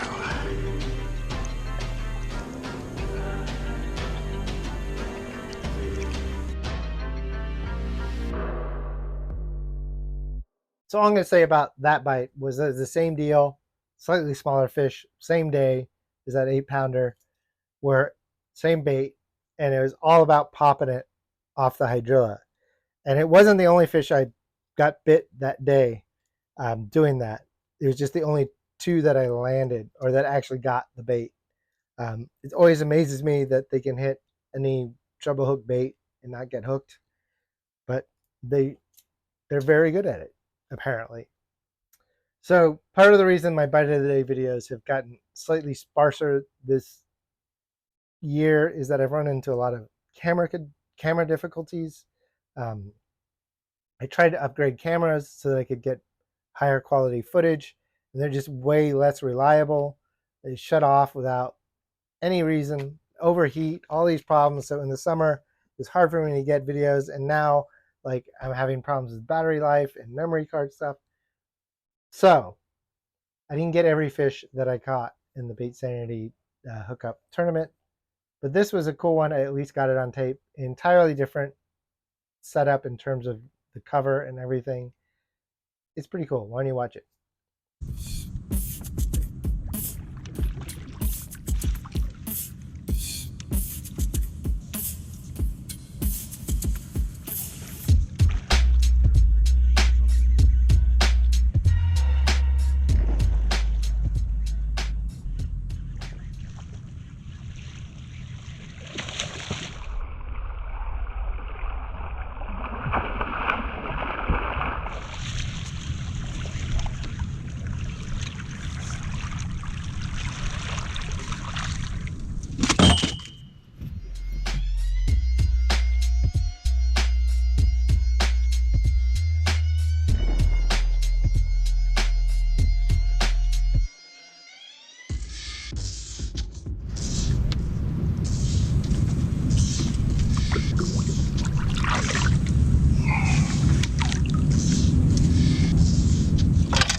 So that was number 323, and basically there are these big hard bottom areas in the eelgrass on Lake Panasoffkee where a lot of this stuff was filmed, where the eelgrass just doesn't grow for one reason or another. I'm not sure why, but it just doesn't. And on really calm days, it's very obvious where they are. I know where they are now. I also have GPS waypoints for them, but I don't need those. I know where they are. I can see them. It's part of becoming familiar with the lake. But this day was super clear. Didn't matter. The water was super clear. It all depends on which way the wind's blowing. There wasn't a lot of eelgrass floating around. It wasn't a weekend.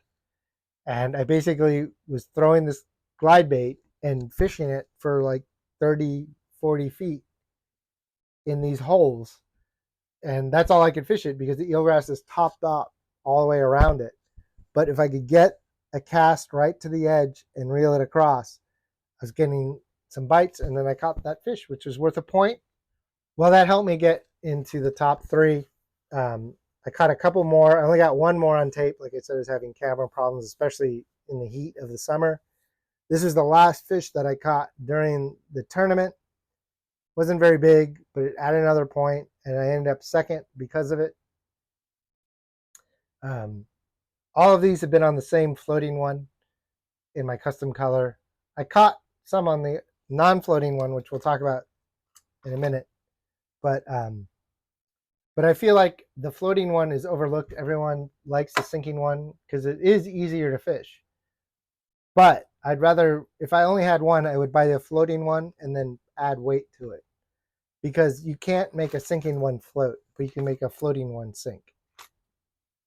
So here's the last bite in that same shallow creek, near where I lost that 10-pounder. But it's worth a point.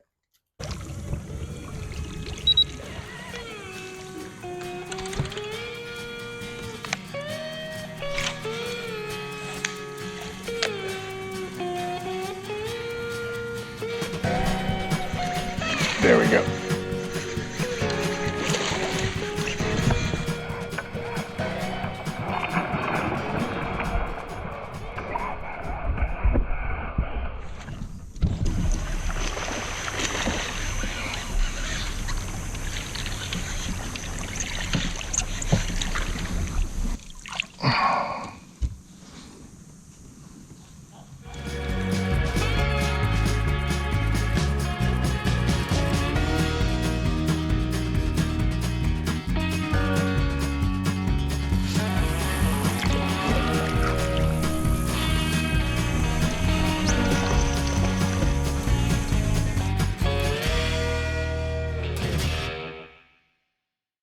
So I ended up second in the Bait Sanity hookup tackle tournament this year, or last year, 2023. I honestly don't think I'll attempt to really fish it this year. If they do it again, at least catch a fish or two just to say hi and be like, I'm here. Good job. I love this bait. Mainly because I really like the Bait Sanity guys and I like this bait. So much so that this next bite wasn't even related to the tournament, and it still is this awesome bite. Why don't you watch this and I'll explain this one in more detail because it's different than all of the others.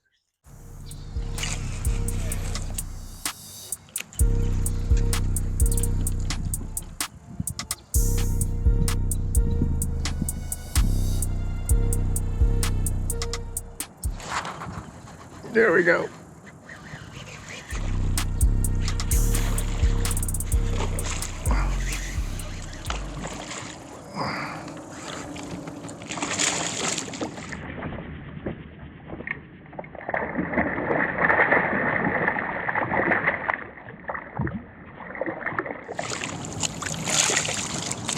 Yes. Of course, I don't got that camera on, do I?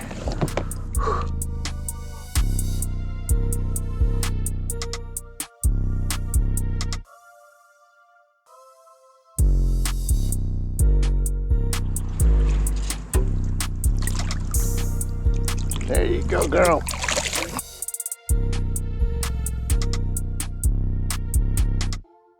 Rainbow River. No mystery. If you watch my channel, I love fishing big baits on Rainbow River. But this was the afternoon after the morning of a particularly good shad glide bait on another part of the river. In terms of the amount of fish I caught, it wasn't anything really big, but it was just a lot of action on the flow glide. I'll have one of those videos coming up soon. This is kind of out of order because this is all grouped up with the Bait Sanity stuff. But I wanted to add this one because it's a good video and because it's on the sinking. And this is in the dark gill. This is their color. All I did was add a little tracer orange to the top. I do change the hooks. This one is running, I think they're size 1 or 1/0. I have to look it up.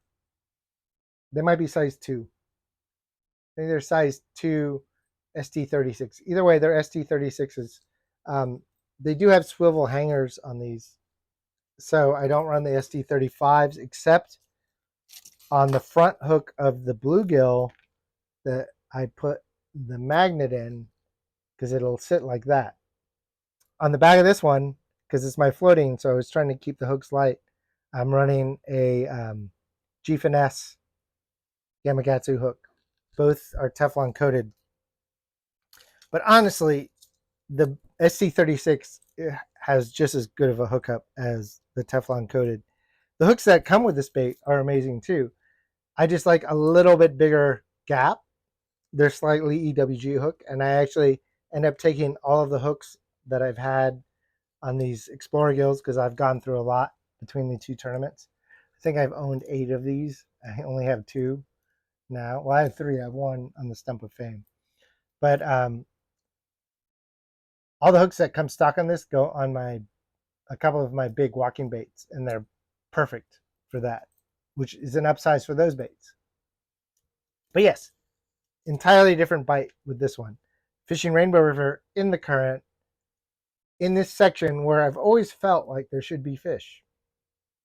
In fact, John Cox and Tackle Warehouse rented the house to the right of where I filmed this video.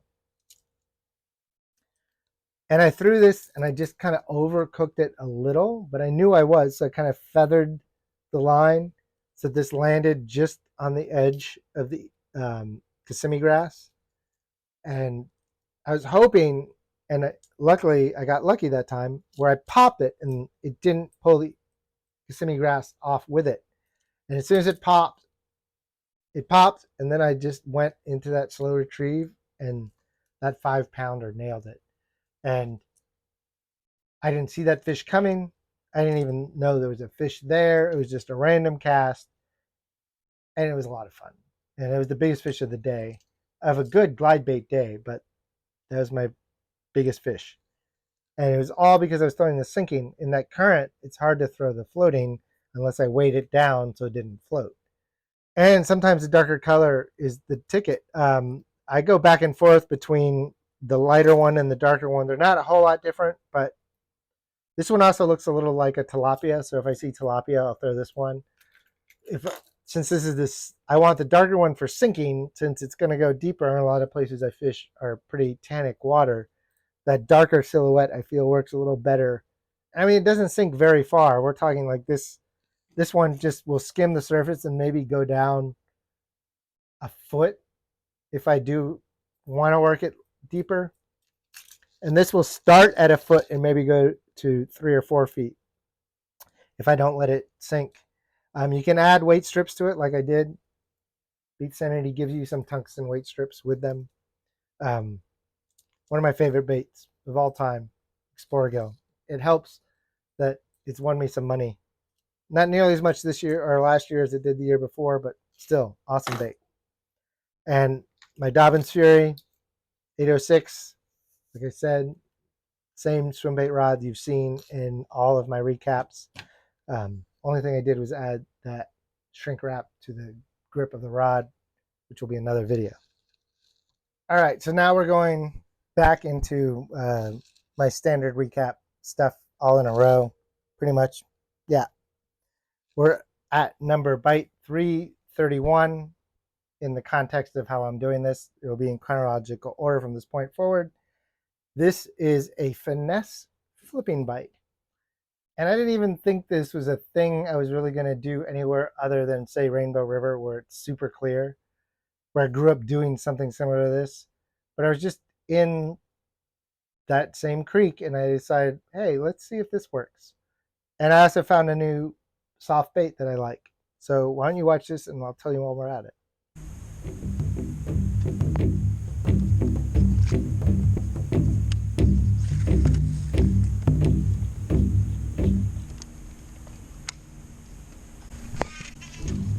That's a good fish. Come out of there.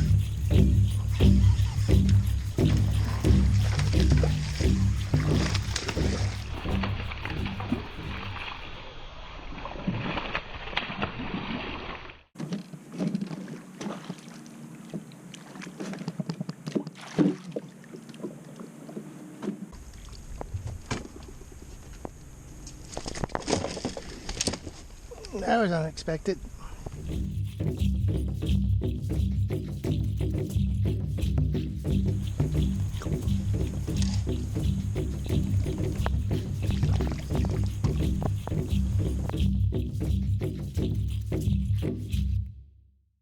Flipping is a thing, I guess. I was doing that on my BFS. I had already switched to this medium. I already broke that medium light. It's a 10-pound mono, or 10-pound braid to 10-pound. It was a straight 10-pound braid. And I was in this creek catching fish on topwater. And I was like, and it started to slow down. I was like, I've never tried to throw to these little patches of weeds. I was like, let me put on a small craw. And I've become a fan of this 6th Sense Crube. Crube as in craw tube. It's a tube bait that's a craw. And this is now one of my top craw baits, period. But figuring out how to finesse flip it and still hook up was kind of a challenge that I had kind of started trying to figure out on Rainbow with a different bait, but this bait kind of helped. And since this video, I've actually changed how I do this. But in this video, what I was doing is running this hook, which is a Trocar weedless Nico rig hook, Chris Zaldain hook, that I snipped the weedless barbs off of because it's the right size and it's beefy but not too beefy, and it's a Trocar hook and it fits this bait and say like the BB Cricket perfectly, and a couple other small crawbaits I like to throw, even though I don't usually like to throw a straight shank hook. This was the only hook I could find that still kind of worked. The one thing I did learn to do is this is how it comes. I'll have to do a close-up. But what I do is I'll cut the weedless things off, the little arms, and then I'll bend the point and point it more towards the eye, which isn't something you normally want to do. You want to keep that gap. But with this tube, if you keep that gap, it just keeps the angle of the hook just keeps pointing it out, and you snag every time you throw into cover. So if I just turn it down so that it sits level in there, it works a lot better. And I'll mess around with weights. I'll throw anything from a 1/8 ounce to a 1/2 ounce. Doing this, I'll switch rods if I go above a 1/4 ounce. But like I said, it was a technique that I only ever did, say, on Rainbow River, and I just messed around with it here, and I caught that 4-pounder, and then I literally had, I lost this. I broke off, and I tied on a different hook.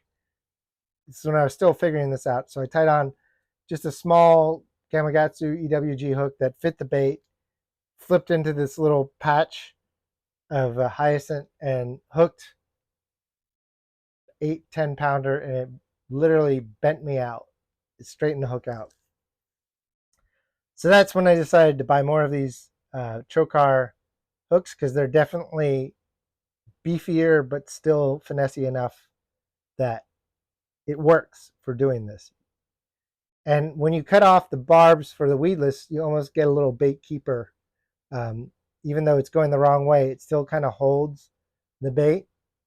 And actually the modification I've made to doing this since this video, only recently, is that I add a small number 2 or number 3 split ring to the front of the hook. And that's only because I'm throwing this tube bait, and it wants to slide down as soon as that weight hits the bait. You could just put a bobber stop in front of the hook for the bait. But I've already messed around with throwing ringed hooks for flipping and pitching, and it gives the bait a little more action.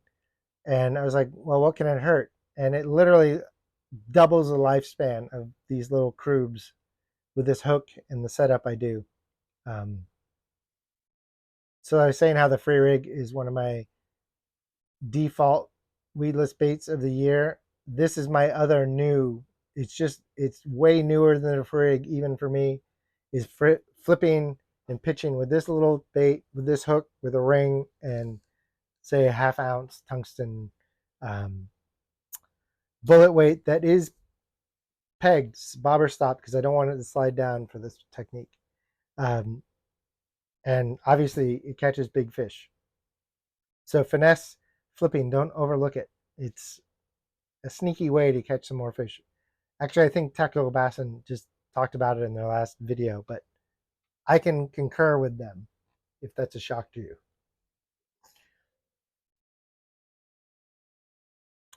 All right, so where did I keep my frog rod around? Hold on. All right, we're got another random frog bite thrown in here. This one is not the Kiara frog. It is, in fact, a very special situation on a lake during the summer in Florida. One of the things, if you fish here in the summer, is thunderstorms. And sometimes they're so bad you have to get off the water. But this is actually news since the last Bite It recap. Somebody pulled out in front of me and the van got crashed. Very depressing. It was right after my 50th birthday. But I still had the van in this video. And so sometimes what I would do is pull up to the boat ramp and just go hide in the van until the rain stopped. Because it's only going to rain for maybe 30, 40 minutes. And that's what happened. Why don't you watch this video and I'll explain more about it.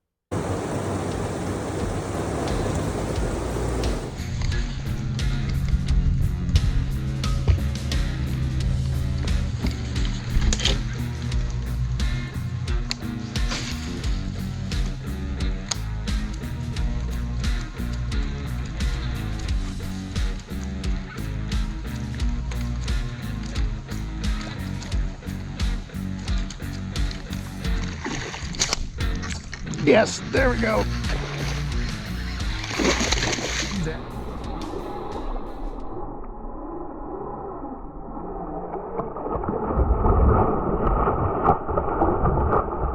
That's what we're talking about.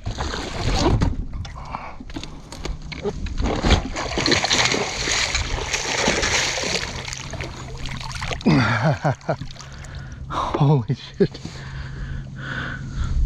Whew.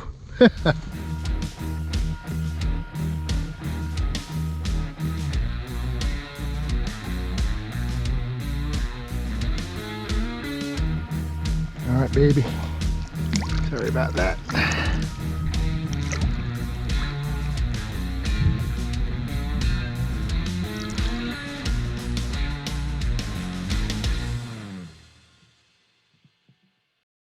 So yeah, I hid from the rain.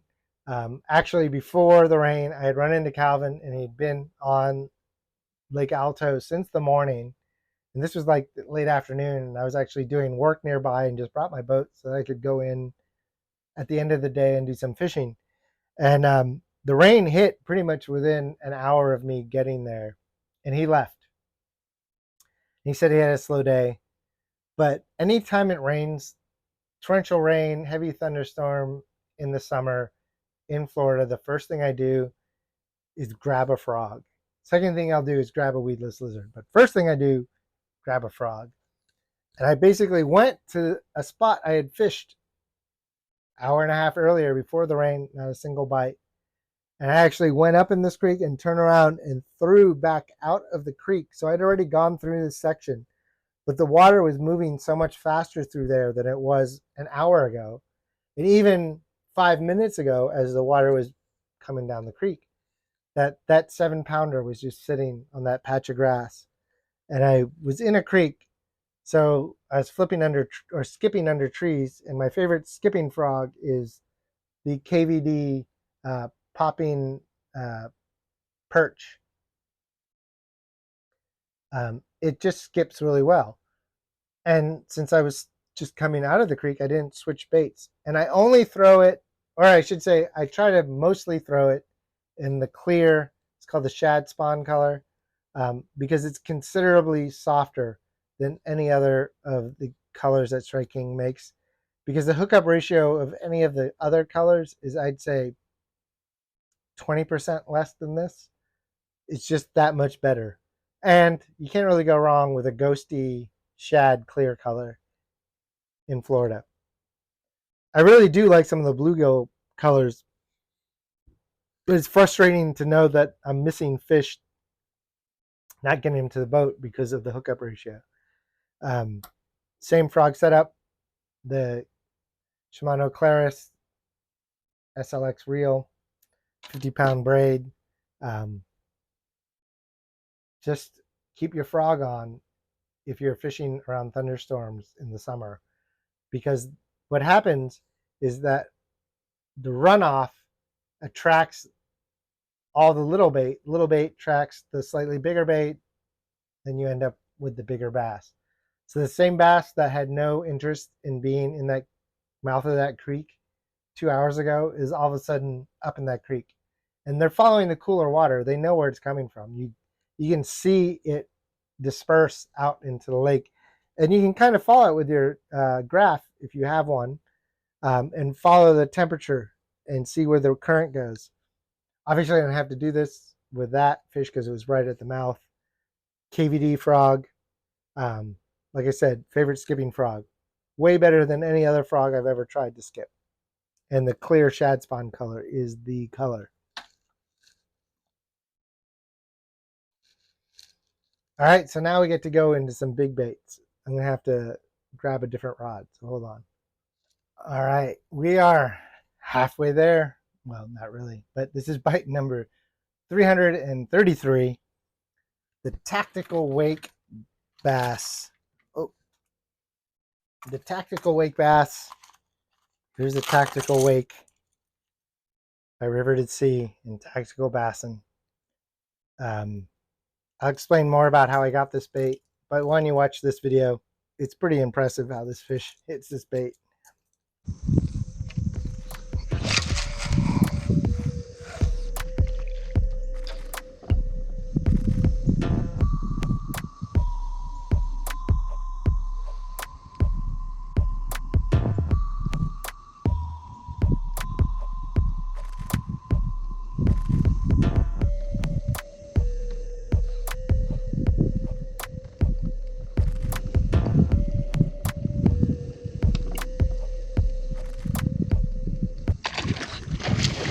Yeah, there we go.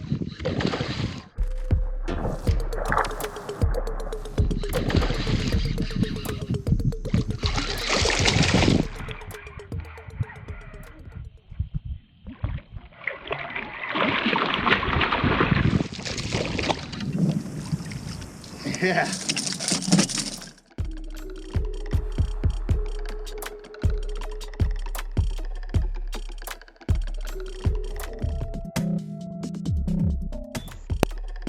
Got a fish on the Tactical Wake. A little skinny, but should be a 5, but it's probably a 4.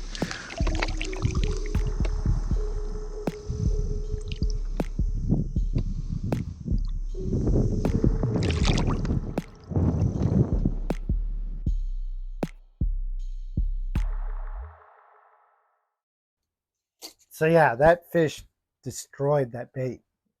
Summertime, so she's super skinny, but man, that was also in kind of an overlooked area on that lake. It is literally just as you leave the boat ramp, it kind of narrows in a shallow, and it was just dawn, and everything was so quiet. I felt like starting my motor would be anti-productive. And I know fish hang around the boat ramp and all around the lake. Like, just because that's where the boat ramp is doesn't mean there aren't fish there on any lake. So I was like, let me just cruise out of here. And this lake is heavy vegetation, but where the boats go, there are lanes. So it's really hard to throw a treble hook bait in this lake, but you can throw them in certain spots. So I happened to bring this bait out with me, which I had just received.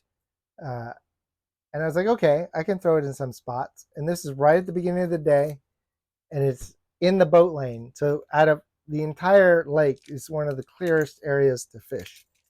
And obviously she nailed it. I don't have a lot of experience with wake baits. I have obviously some good rat bite baits, some experience with the Spro BBZ, the small one. But the big wake bait is kind of a mystery, or was. It's becoming less of a mystery to me. Not for any reason than I just haven't tried it yet. Which gets to my point. I actually got sent this bait by Matt Allen of Tactical Bassin. Him and I, if you watch my channel, have met several times. We're actually kind of buddies. We have a mutual friend in JSJ Baits. And he just called me one day and said, I need someone to catch some big bass on the wake bait. And I thought of you. And I was like, I'm flattered. Sure. Send me one. So he sent me this carp colored one. I think that's what it's called. I'll put the link in the description, obviously, to all these baits we're talking about. He suggested I throw it on my 806, but enjoy throwing it more on my bull shad Dobbins 836 swim bait rod, which currently has my depths 250 on there. Corrado 300, 65-pound braid, 25-pound Suffix Advanced mono leader to the big Spro clip. Matt Allen doesn't believe in clips. I like clips. Also running the bigger Gomex's handle, the 110, I think. The cork handles. Cork handles are nice. It's just the only one I could get to fit this reel when I got it. This is probably the nicest rod and reel setup I own. I got the reel on sale and I got the rod on sale. They're both over my general budget. But it also handles big baits. And there's something about this big wake bait. Even though I could throw it on my 806, I just know this is going to get a double digit at some point with me. I just feel more confident, especially because I like to fish any topwater close to cover, that I can pull a big fish out of, say, a bunch of pads or a bunch of hydrilla with this rod versus the 806. If I was fishing more open water, I'd probably throw the 806. I also switched the hooks out to the same hooks that Matt Allen suggests, the number 2 ST36s. I mean, the 2-aught ST36. Nothing wrong with the hooks that this came with. These are just a little lighter, which keeps the bait a little higher. The river to sea hooks are just beefier wire. They're not necessarily any stronger. But yeah, this bait's kind of amazing. I'm probably going to have to catch another fish to really break down how it works and how I'm using it.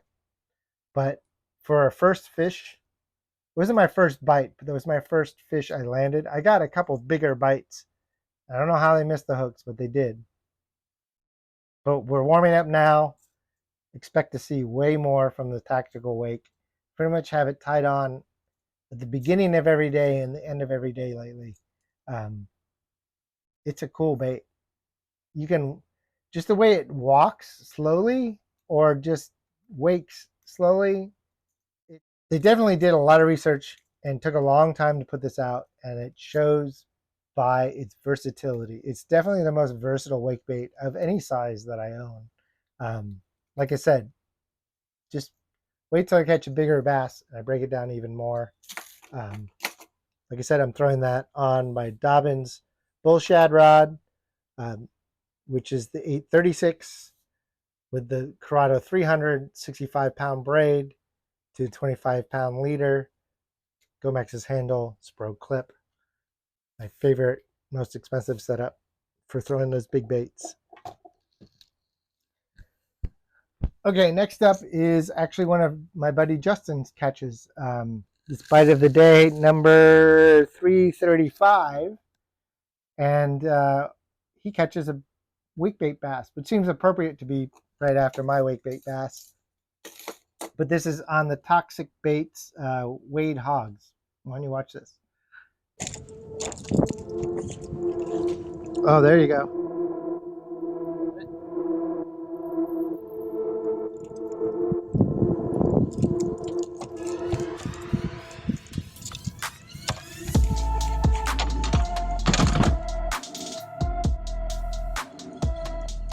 Don't reel too close. Here, bring him over. Ow.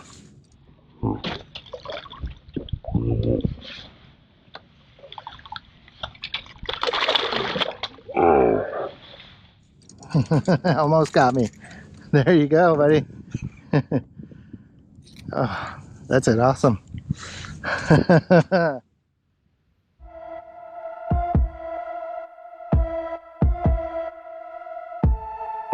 All right, give her some water. Oh, sweet.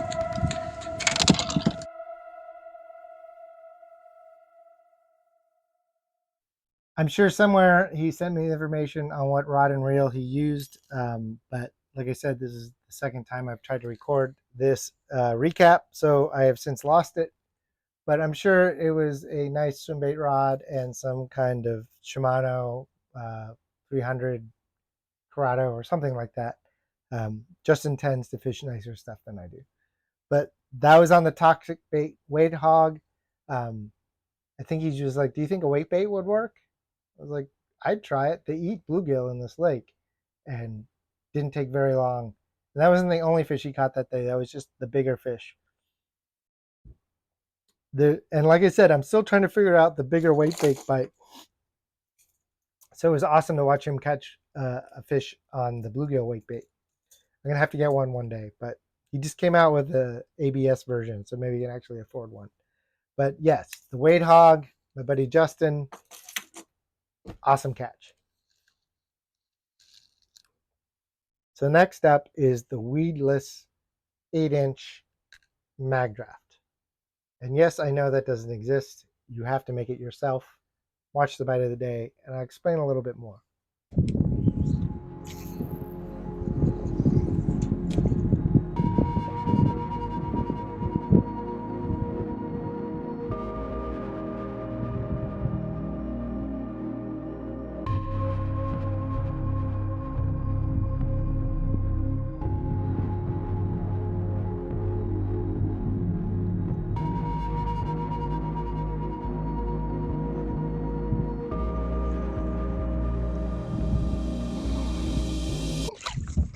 There we go.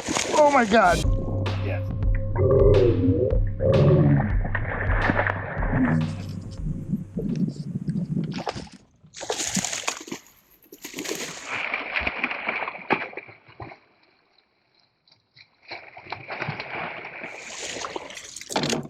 Whoa, shit. Dude.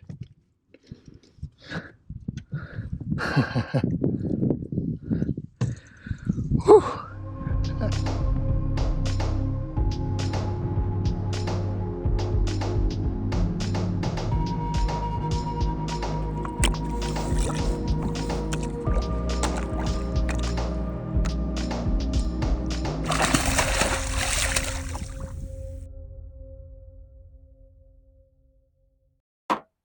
So yes, I just said that bait doesn't exist, but it does exist if you're willing to do a little work. Here's that same bait from that video. It's caught on some treble hooks. Hold on.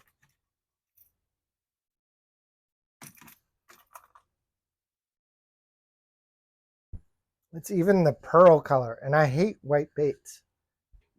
But I wasn't sure about modifying this bait, so I picked the color I like the least, which is this white color, which I only bought because Justin told me I should buy the white one. And it worked, obviously. It's running this BKK hook. It comes with an underspin. I'm not running it on here. It's a 12-aught swim bait hook.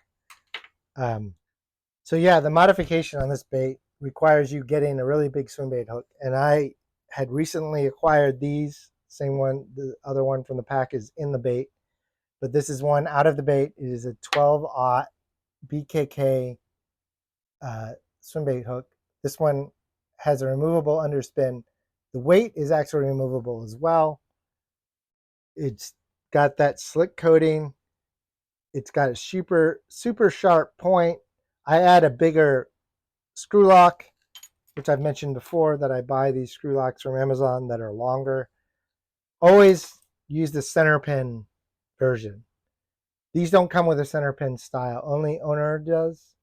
But I pretty much, if the hook is good, I'll keep the hook, but I get rid of the keeper. If it's not the center pin style keeper. And I like these cheaper Chinese knockoffs because they're longer, which makes the bait stay on better. It doesn't rip the nose out. Sometimes you have to trim them a little so they don't fight the hook for hook sets, but that's a whole nother story. Like I said, this is a modified 8-inch mag draft. I learned how to make it weedless from a Oliver and I Big Bass Dreams video. He used a beast hook. These hooks weren't available yet. And you basically take a razor blade and you cut the harness out. And then you use Mend It to glue it back together. And then you just cut the belly slightly different. And then I take a hot knife and make a slot for the hook and the top, because if the hook isn't buried here, there's no point in running a weedless bait. You're just going to get caught. I mean, floating eelgrass will wrap around the hook eye. So if the hook is not literally pointing into the bait, it's not even worth throwing for me for a weedless bait. So I take a hot knife and I put a slot that the hook can sit in. I take a piece of heavy mono, use a toothpick to create a stop from the hook sliding down. I guess I should probably do a video about how I do my version of this modification, even though Oliver's video is really good. I do a couple of things differently. If I catch another good fish on one of these, I'll make a video about modifying it, because I have another one of these that I want to change. The kind of cool thing about this actual catch was that there was a tournament that day, and all these guys were sitting in this little open area in Penasofsky where the water was clear of weeds on their forward-facing sonar, and right near them was a spot I liked. So I kind of weaved, but it was in the grass, and I kind of weaved in between all of them and idled and got far enough away that I wasn't encroaching on them. They luckily didn't know my spot, and I picked this up and I started throwing it, and I got a biter right away. And then it was less than 5 minutes when I caught that 7-pounder, and like nobody was catching anything. And they all saw me boat flip that thing.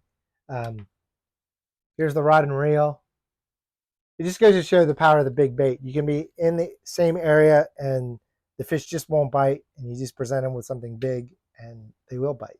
Doesn't always work, but it worked this day. This is my soft swim bait, big swim bait setup. It is the 13 Fishing Defy 8-foot extra heavy fast with a Calcutta 250 with a Gomexus handle, 80-pound braid to 30-pound big game. They still don't. I still haven't got the 30-pound Suffix Advanced. I have a JSJ bait on there right now.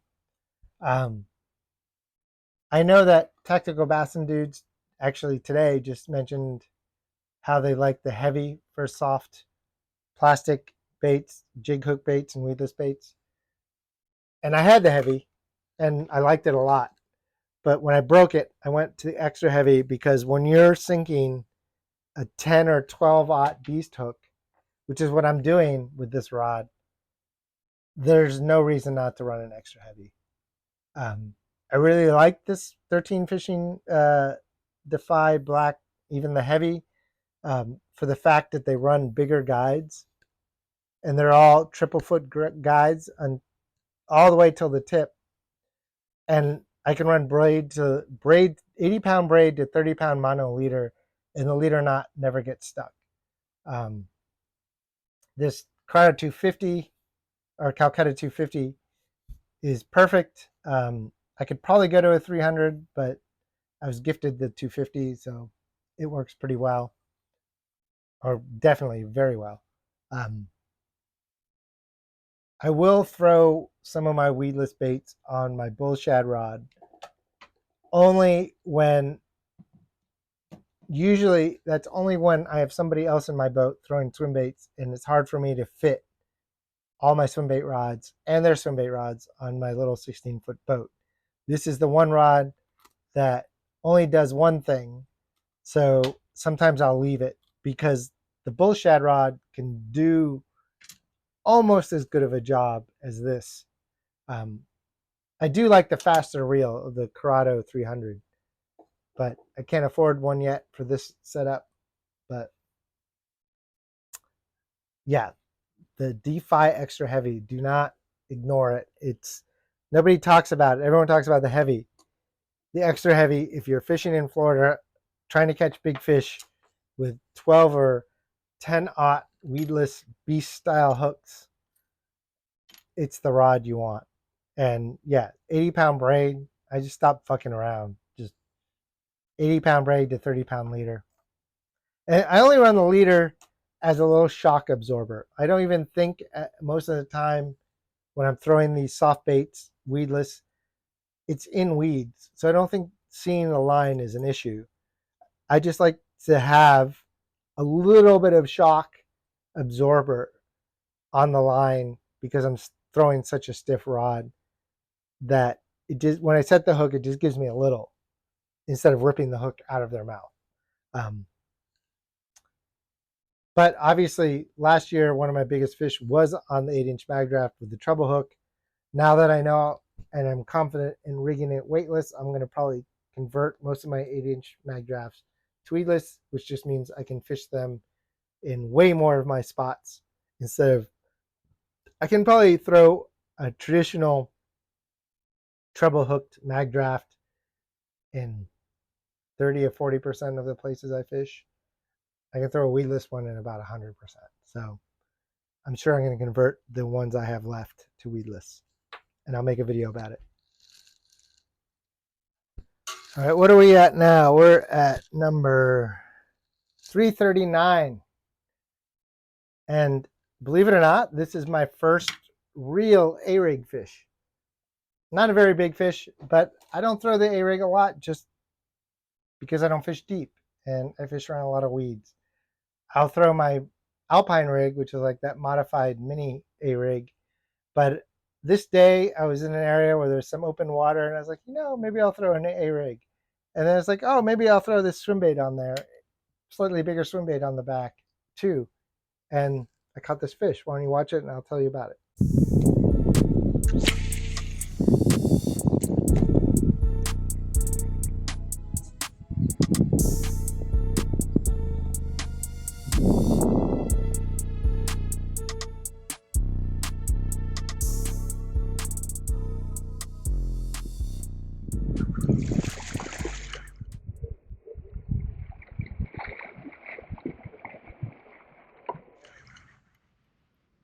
Fish. I'm just wondering if I was going to get one.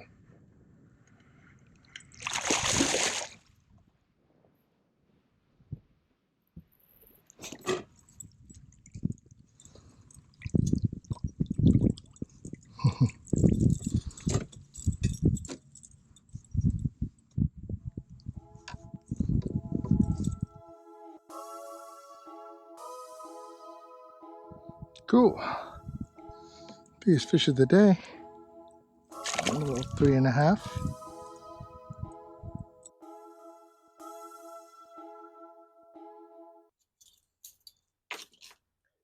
So yeah, I have lost some really good fish on an A-rig, like legitimate big fish. But a lot of the area I fish is not ideal for an A-rig, so I don't fish it as often as I could. I just don't even think about it that much. But where I was that day, I was like, let me put this on. And it's the Flash Mob Junior by Yum. It's nothing special. Everybody knows about it. I'm going to talk about my little storage hack in a video. And this is the exact one in that video. It has a different swim bait on the back, but the same hook. The two up here are teasers. And if you notice, they're all rigged with EWG hooks because I still fish around a lot of grass. I have an A-rig with jig hooks that I've never, I think I threw it for like 2 minutes once when I first got it. I just can't fish it a lot where I fish. Or if I can, I haven't figured out how or where. I'm running two little of these Fish Arrow, they're almost like drop shot swim baits as the teasers. And then I found some of these live target shads at Ollie's that I'm running as the two lower ones. It's the bladed one. And I am running a 13 fishing shad. But in that video, I was running the same hook, but with this little, My Little Buddy, or My Little Friend by Kraken Yakin. He sent me a bunch of baits a while ago. It's actually this same color, which is like kind of a shad. As you can see, it's about the same size as the 13 fishing on a 6/0 BKK swim bait hook. So it just makes that back one even bigger. And I was throwing it around with a smaller bait on the back, and the hook, I was just having problems with the hook, and I was looking through my box. I was like, let me just try to put this hook on. I want a little clip on there so I can change it out. And that was maybe 3 or 4 casts into throwing this with that swim bait and the bigger hook on it. So I've become a firm believer in running a 6-inch or 5-inch swim bait as your main bait on the back of your EWG rigged, was it Yum Flash Mob Junior A-rig. And I was throwing that on my jig rod that we were talking about earlier, that 7.6 Corrado medium, heavy, moderate. Actually, Matt Allen talks a lot about basically the X-Pride version of this in his tactical bassin video.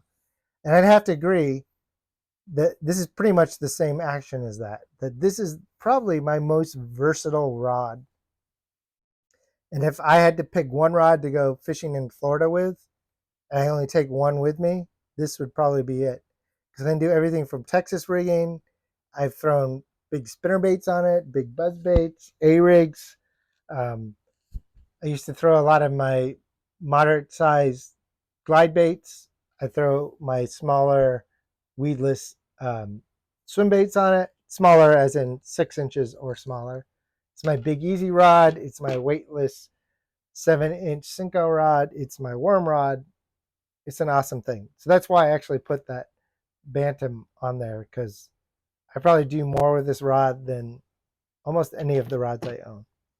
And I also will throw an A-rig on it with a 20-pound mono leader just to keep the line out of the A-rig.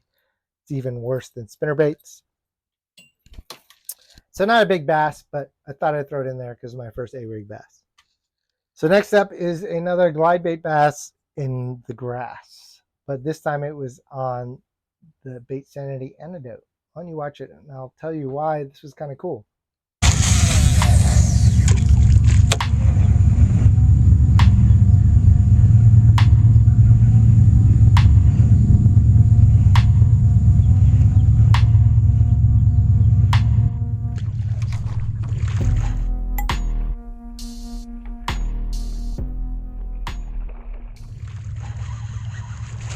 There we go. Holy crap, that was awesome.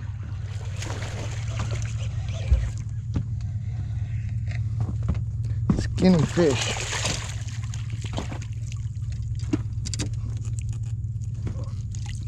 Oh man, I feel bad about you.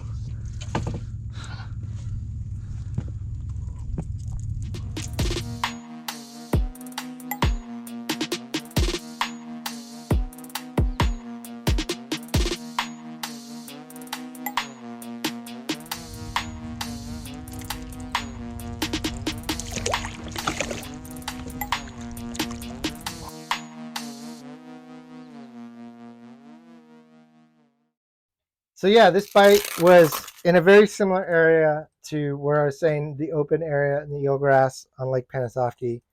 The cool thing about this bite was that it was on my custom color black metal mullet, which is a play off of the custom color I did for Bait Sanity. I just wanted a more Florida centric one. So when I was basically prototyping, testing the color in the paint, I made one in a slightly more mullet version. It's basically a black chrome mullet. And this is the slow sink antidote with some of the, this is actually the back hook from the Explorer on a double split ring, and then a number 2 owner hook in the front, also on a double split ring. And the double split ring is just because these don't have hangers. This bait likes to ride high in the water column. Fishing it on my Dobyns 806 with the Corrado 200 that I was showing you earlier. It's just awesome to catch a fish in the middle of the summer, in the middle of a field of eelgrass in a little open water patch on a glide bait. So there you go. That was bite number 342, fishing a glide bait through eelgrass, or around eelgrass, I should say. Just got to make very targeted casts. Luckily, as you can see in that video, the water is very clear and it wasn't very windy that day, so I could see the exact casts I could make without getting hung up in the eelgrass. So I couldn't do that on a windy or a cloudy or a murky water day, that exact bite. I do know where those holes are and I can make educated casts, but I still can't see what's floating in the water. But that's why I always bring my glide bait setup, even if I'm on a lake that doesn't tend to lend itself to big treble hooks. You just never know when that slow, weird, methodical glide of a glide bait will get you bit. So next up is one of my shad bites on Rainbow River with the flow guide from 6th Sense. Why don't you watch this video and I'll talk more about it.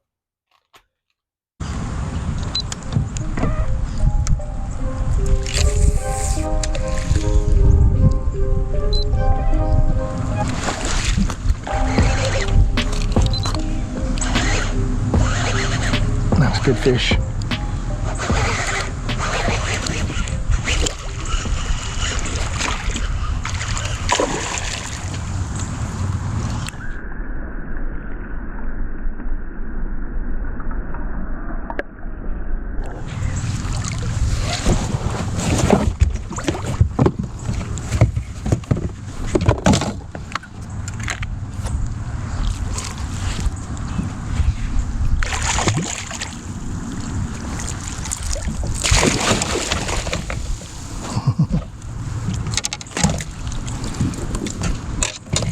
Yes.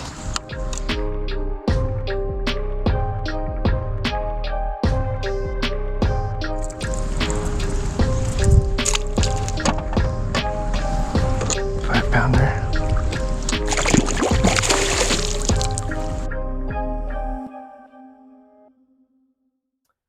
So yeah, if you watch my channel, you've seen me do very well on Rainbow River with the flow glide.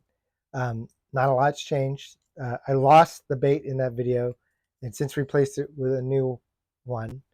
And I did notice that they changed the tail, which I think is better. This tail is softer, but also doesn't seem to deform as easily as the original tail. Doesn't seem to affect the action very much. I still did the same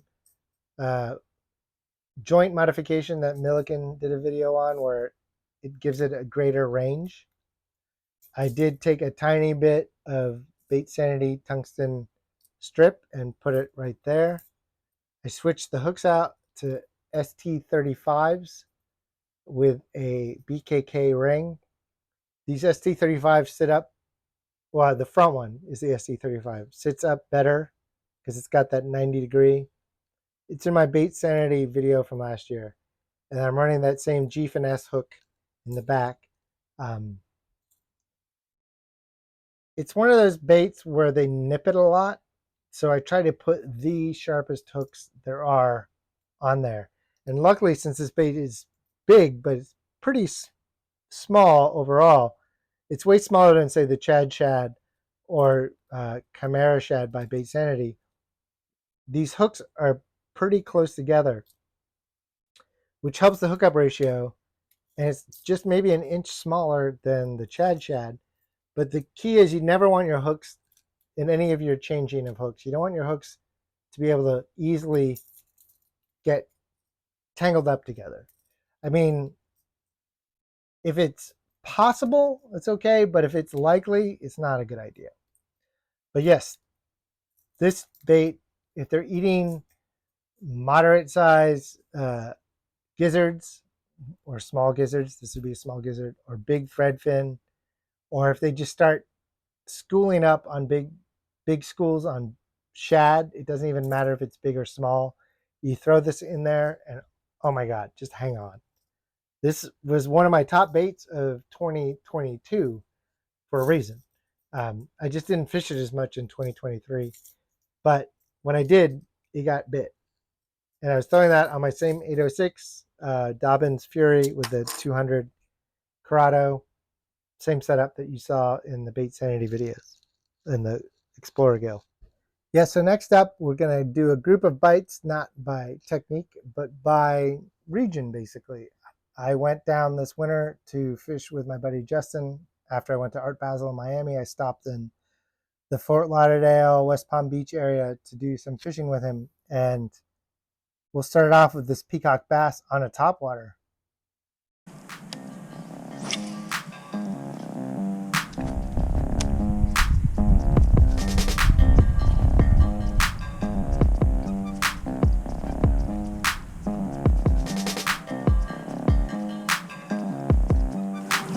Oh, I got it.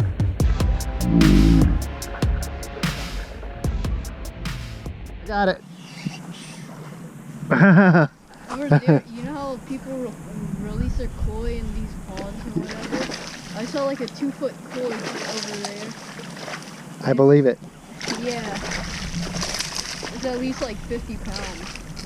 That's a big fish. So is this. This is my biggest one today. Wow. So you just want a hook? You sure you don't want to try borrowing a lure? I'll lend you.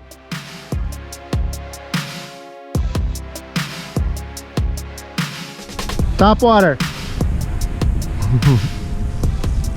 Woo. Quick release.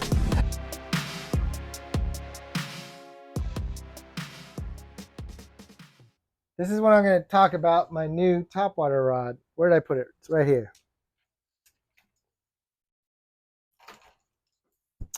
Like I said, I was running the Dobbins Fury. This is now the 13 Fishing Omen Black that I got on sale on Tackle Warehouse. 7 or 6'7", I can tell you. Was it 6'7", medium heavy, fast action, right? Yeah, 6'7", medium heavy, fast action. Extra fast action. And this is by far my favorite topwater rod I've ever owned. And I've owned a few that are all variations of the same power and setup. But this one, for some reason, is just perfect. First of all, it has a cork handle that's short, but not too short. Any walking bait slash jerk bait, anything like that, a shorter handle is optimal because it gets hard to do the action. I can't do the downward action because it's with this wrist, right? That you see people do. That's because I have a metal plate in my arm. See my scar? So I just can't do that action all day long. So I have to do it to the side. And I need a shorter rod to be able to do that. So it's always 7, 8 or shorter. Like I was saying earlier, I like a medium heavy fast action instead of a medium moderate action because of the cover I fish around.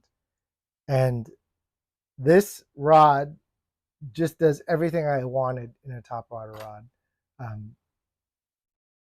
If you've noticed, I either own, there's like 3 rod brands that I mostly switch between. Shimano is my overall general purpose. Dobbins tends to be in a couple specific areas. And slowly 13 Fishing is catching up with Shimano in my lineup just for the quality of build for the rod you get. And I've liked my crankbait rods. I've liked my BFS rods, my jerkbait rod. But if you watch my channel, you know how much I love topwater. Like I said, this is the favorite topwater rod I've ever owned. The 13 Fishing Omen Black 6'7", medium heavy, extra fast action. It even has kind of small guides, but my leader knot never gets hung up. I'm running 30-pound X9 braid to 17-pound Suffix Advanced, the same clip.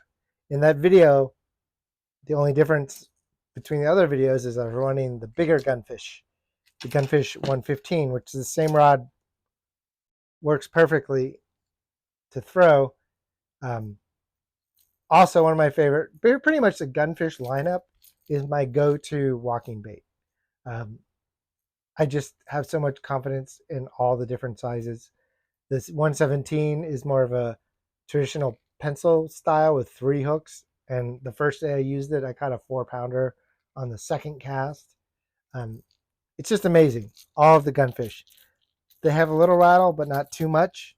But yeah, we got more of South Florida fishing. But I just thought that was the first bite of the day video where the Omen showed up because I broke that Dobbins Fury. Like I said, I'm going to replace that Dobbins Fury with the warranty program through Dobbins, and I'll find a use for it. But this is my new topwater rod, period. Same Shimano SLX XT XG, so the 8-2-1. It's so good. So next up is actually my first snakehead on the good old Fish Arrow Bone Crusher AK split tail, whatever J thing they call it. Watch the video. I'll tell you more about it.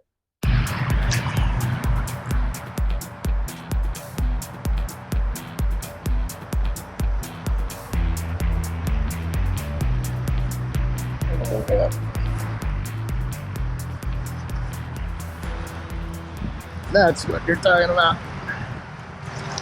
What is it? Oh, awesome.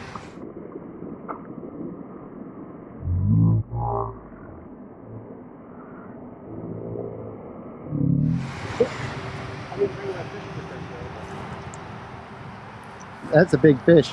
Yeah, dude.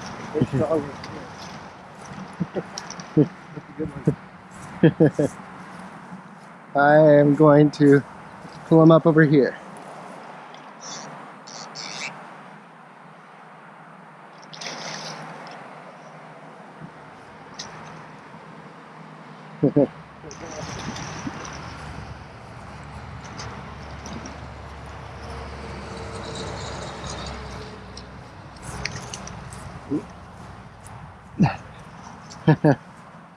Look at that thing.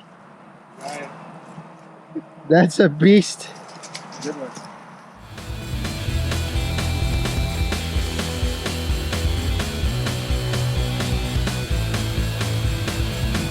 Could be dinner.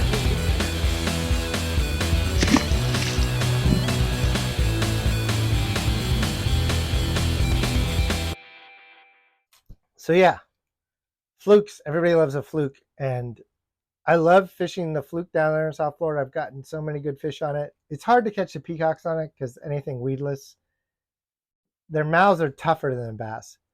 But this snakehead, my first snakehead, nailed it. And I was running the 6-inch or 5-inch. This is like the medium, not the biggest size. It's the second biggest size. The Fish Arrow Split Tail J.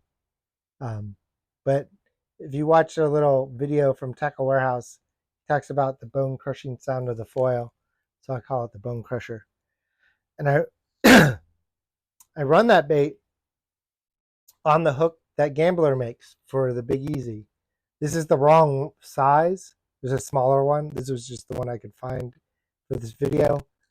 This works on the 7-inch, but basically the big Easy hooks are awesome for throwing this big fluke around. And there's nothing special about it other than it's a fluke. And I was throwing it on my, where is that other medium heavy? My other medium heavy setup, which is also a 13 fishing rod with an SLX reel. But this is the 13 fishing blackout medium heavy that I did not buy. I ended up with 2 of these as a free gift from Tackle Warehouse. And they're pretty awesome. They're very different than my SLX, exact same. They're both 7.3 medium heavy fast action. And this one is way lighter of an action than the SLX version of it. I'm throwing a swim jig on this right now. I'd say it's between a fast and moderate fast, or maybe the Shimano is more like an extra fast and this is a fast. But even if you look at the rods side by side, This one is way thinner for the same rating. It's also lighter. It also really sucks for anything Texas rigged or anything slow, because if you throw straight braid, because the braid just likes to get caught on the guides. I think I can't understand why, but it's so frustrating that I no longer throw worms or jigs on this rod, because I always run straight braid for that kind of stuff. But I was running straight braid with the giant fluke, fish arrow fluke, and caught my first snakehead. Next time I'll cook it. I just didn't bring anything to put it in, so we weren't leaving for a while, so there's no way to deal with it. But next time we'll do a cast to cook on a snakehead. So this next bite is actually my favorite footage from that trip. It was 2 peacock bass literally fighting over my topwater. Same, different day, but same topwater. Just check it out.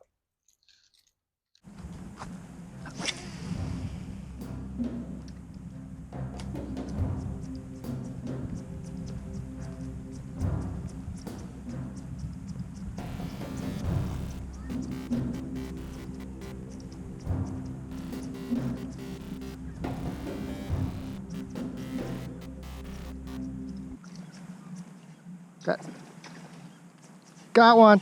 Ah, got it.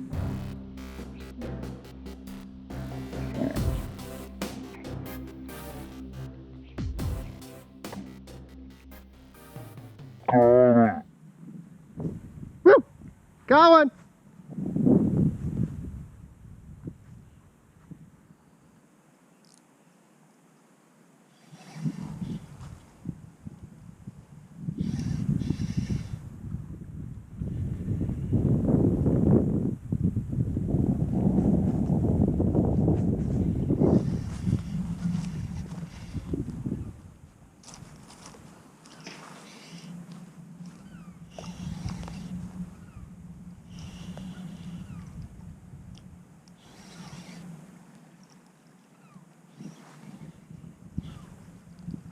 That was awesome.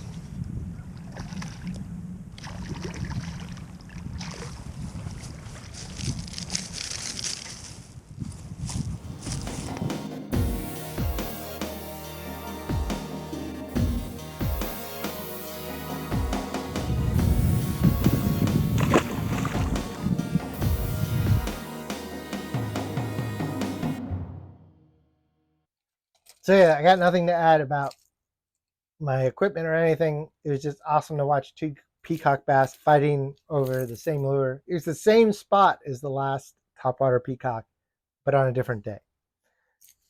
Lucky Craft Gunfish. If you don't own all sizes, you should at least get the 95 and probably just get all of them. They're amazing. My favorite topwater, probably of all time. Next up is a couple peacocks. Totally different. I got 2 back to back on 2 different baits. These are kind of cool. They're kind of like a mix between like a Shad Rap and a jerkbait.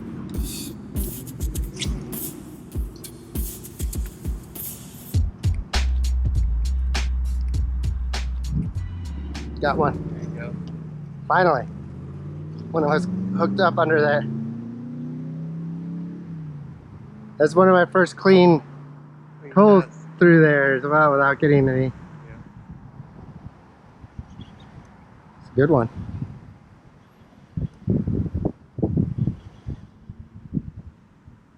Margie?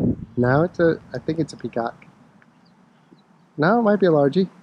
No, it's a peacock. Just a good one. That's Yeah. my best one today. Yeah. That's a good one.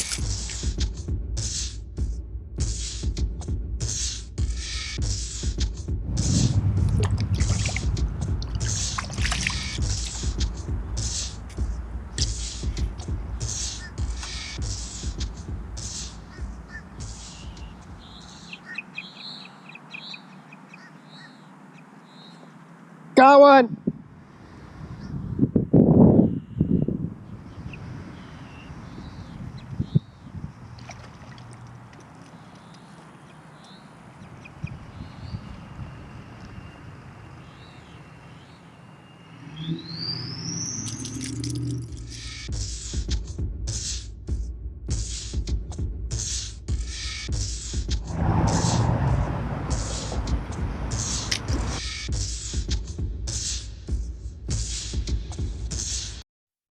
Yeah, so this video, two different peacocks on, not very big, on two different baits. I just figured I'd put them together because it was kind of interesting.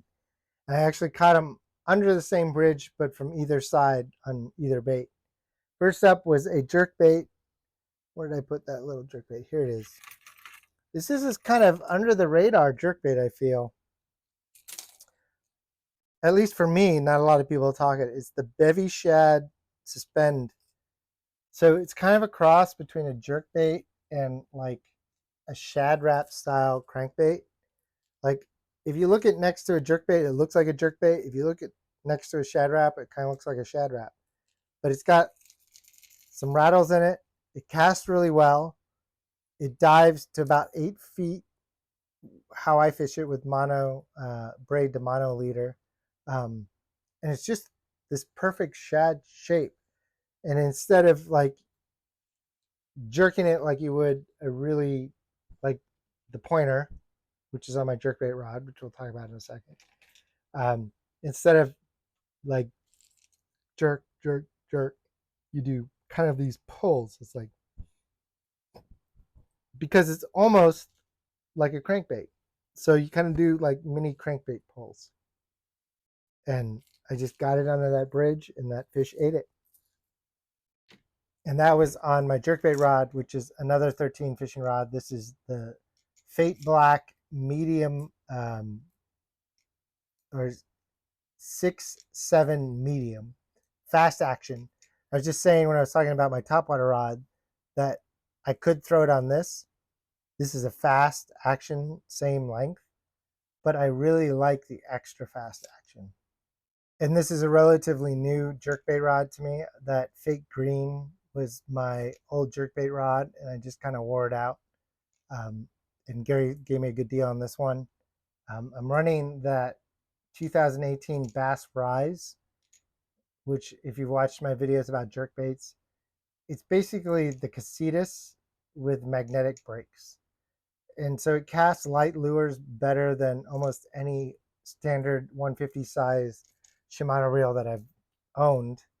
Maybe the XT SLX is slightly better, but I'm throwing that on 20-pound braid to 17-pound mono leader to that same Hyperwire clip, because I switched my jerkbaits around a lot. And this is basically my jerkbait setup. It's not new if you watch my channel. Well, this is newer than the one I used to have, which is basically the same thing, just green. This is black now. Then the second fish I caught in that video was on my favorite small glide bait, which is only 5 inches instead of 6. And that's the Clate Baits 5-inch glide. And I was just throwing that on the same Blackout 13 fishing medium heavy, same 30-pound braid to 17-pound leader. And it just kind of looks like a shiner. And it twitches really well. It glides really well. Like you can use it kind of like almost a glide jerkbait, or just slowly reel it. It comes with 3 hooks. So in that canal, there wasn't a lot of cover. So that extra hook just gave me an extra chance to hook up. And really, it's not much bigger than a standard jerkbait. It's just a slightly different action. And so yeah, that's the end of my South Florida journey. We only got one more bite to talk about in this recap, and it was actually the last bite for 2023.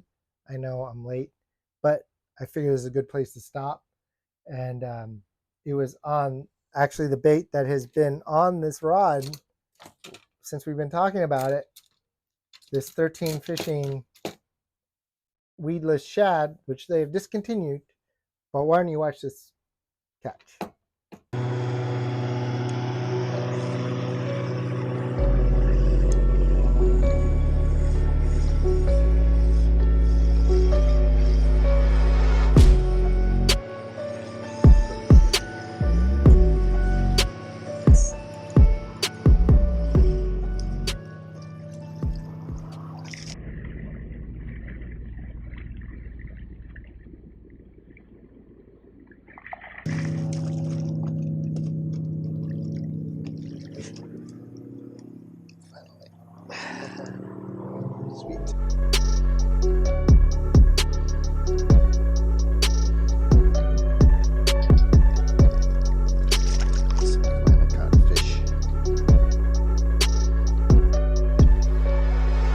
But yeah, weedless 5-inch shad.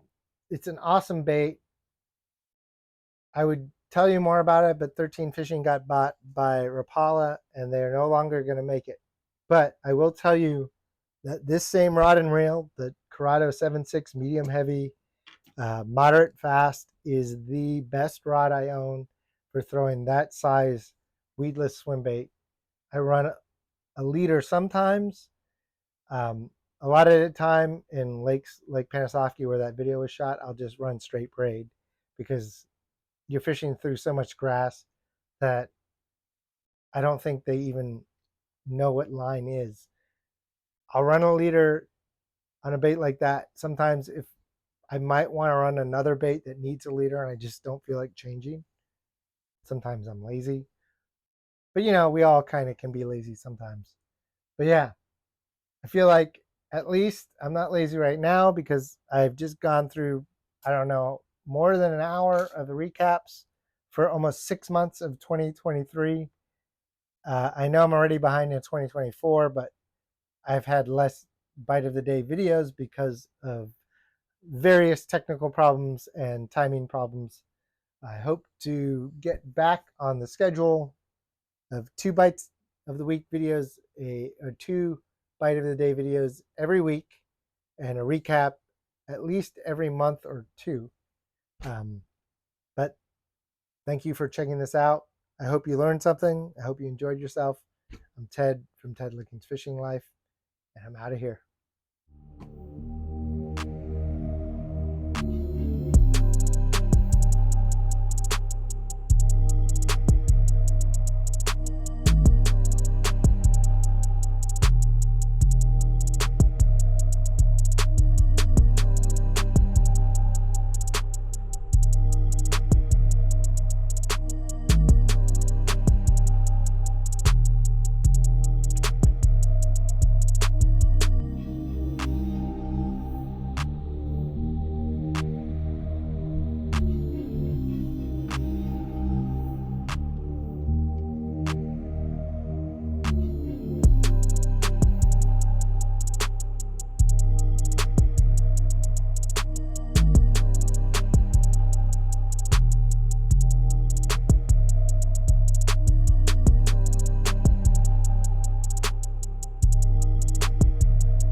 That too low? You don't so much as eat it as rent it or something?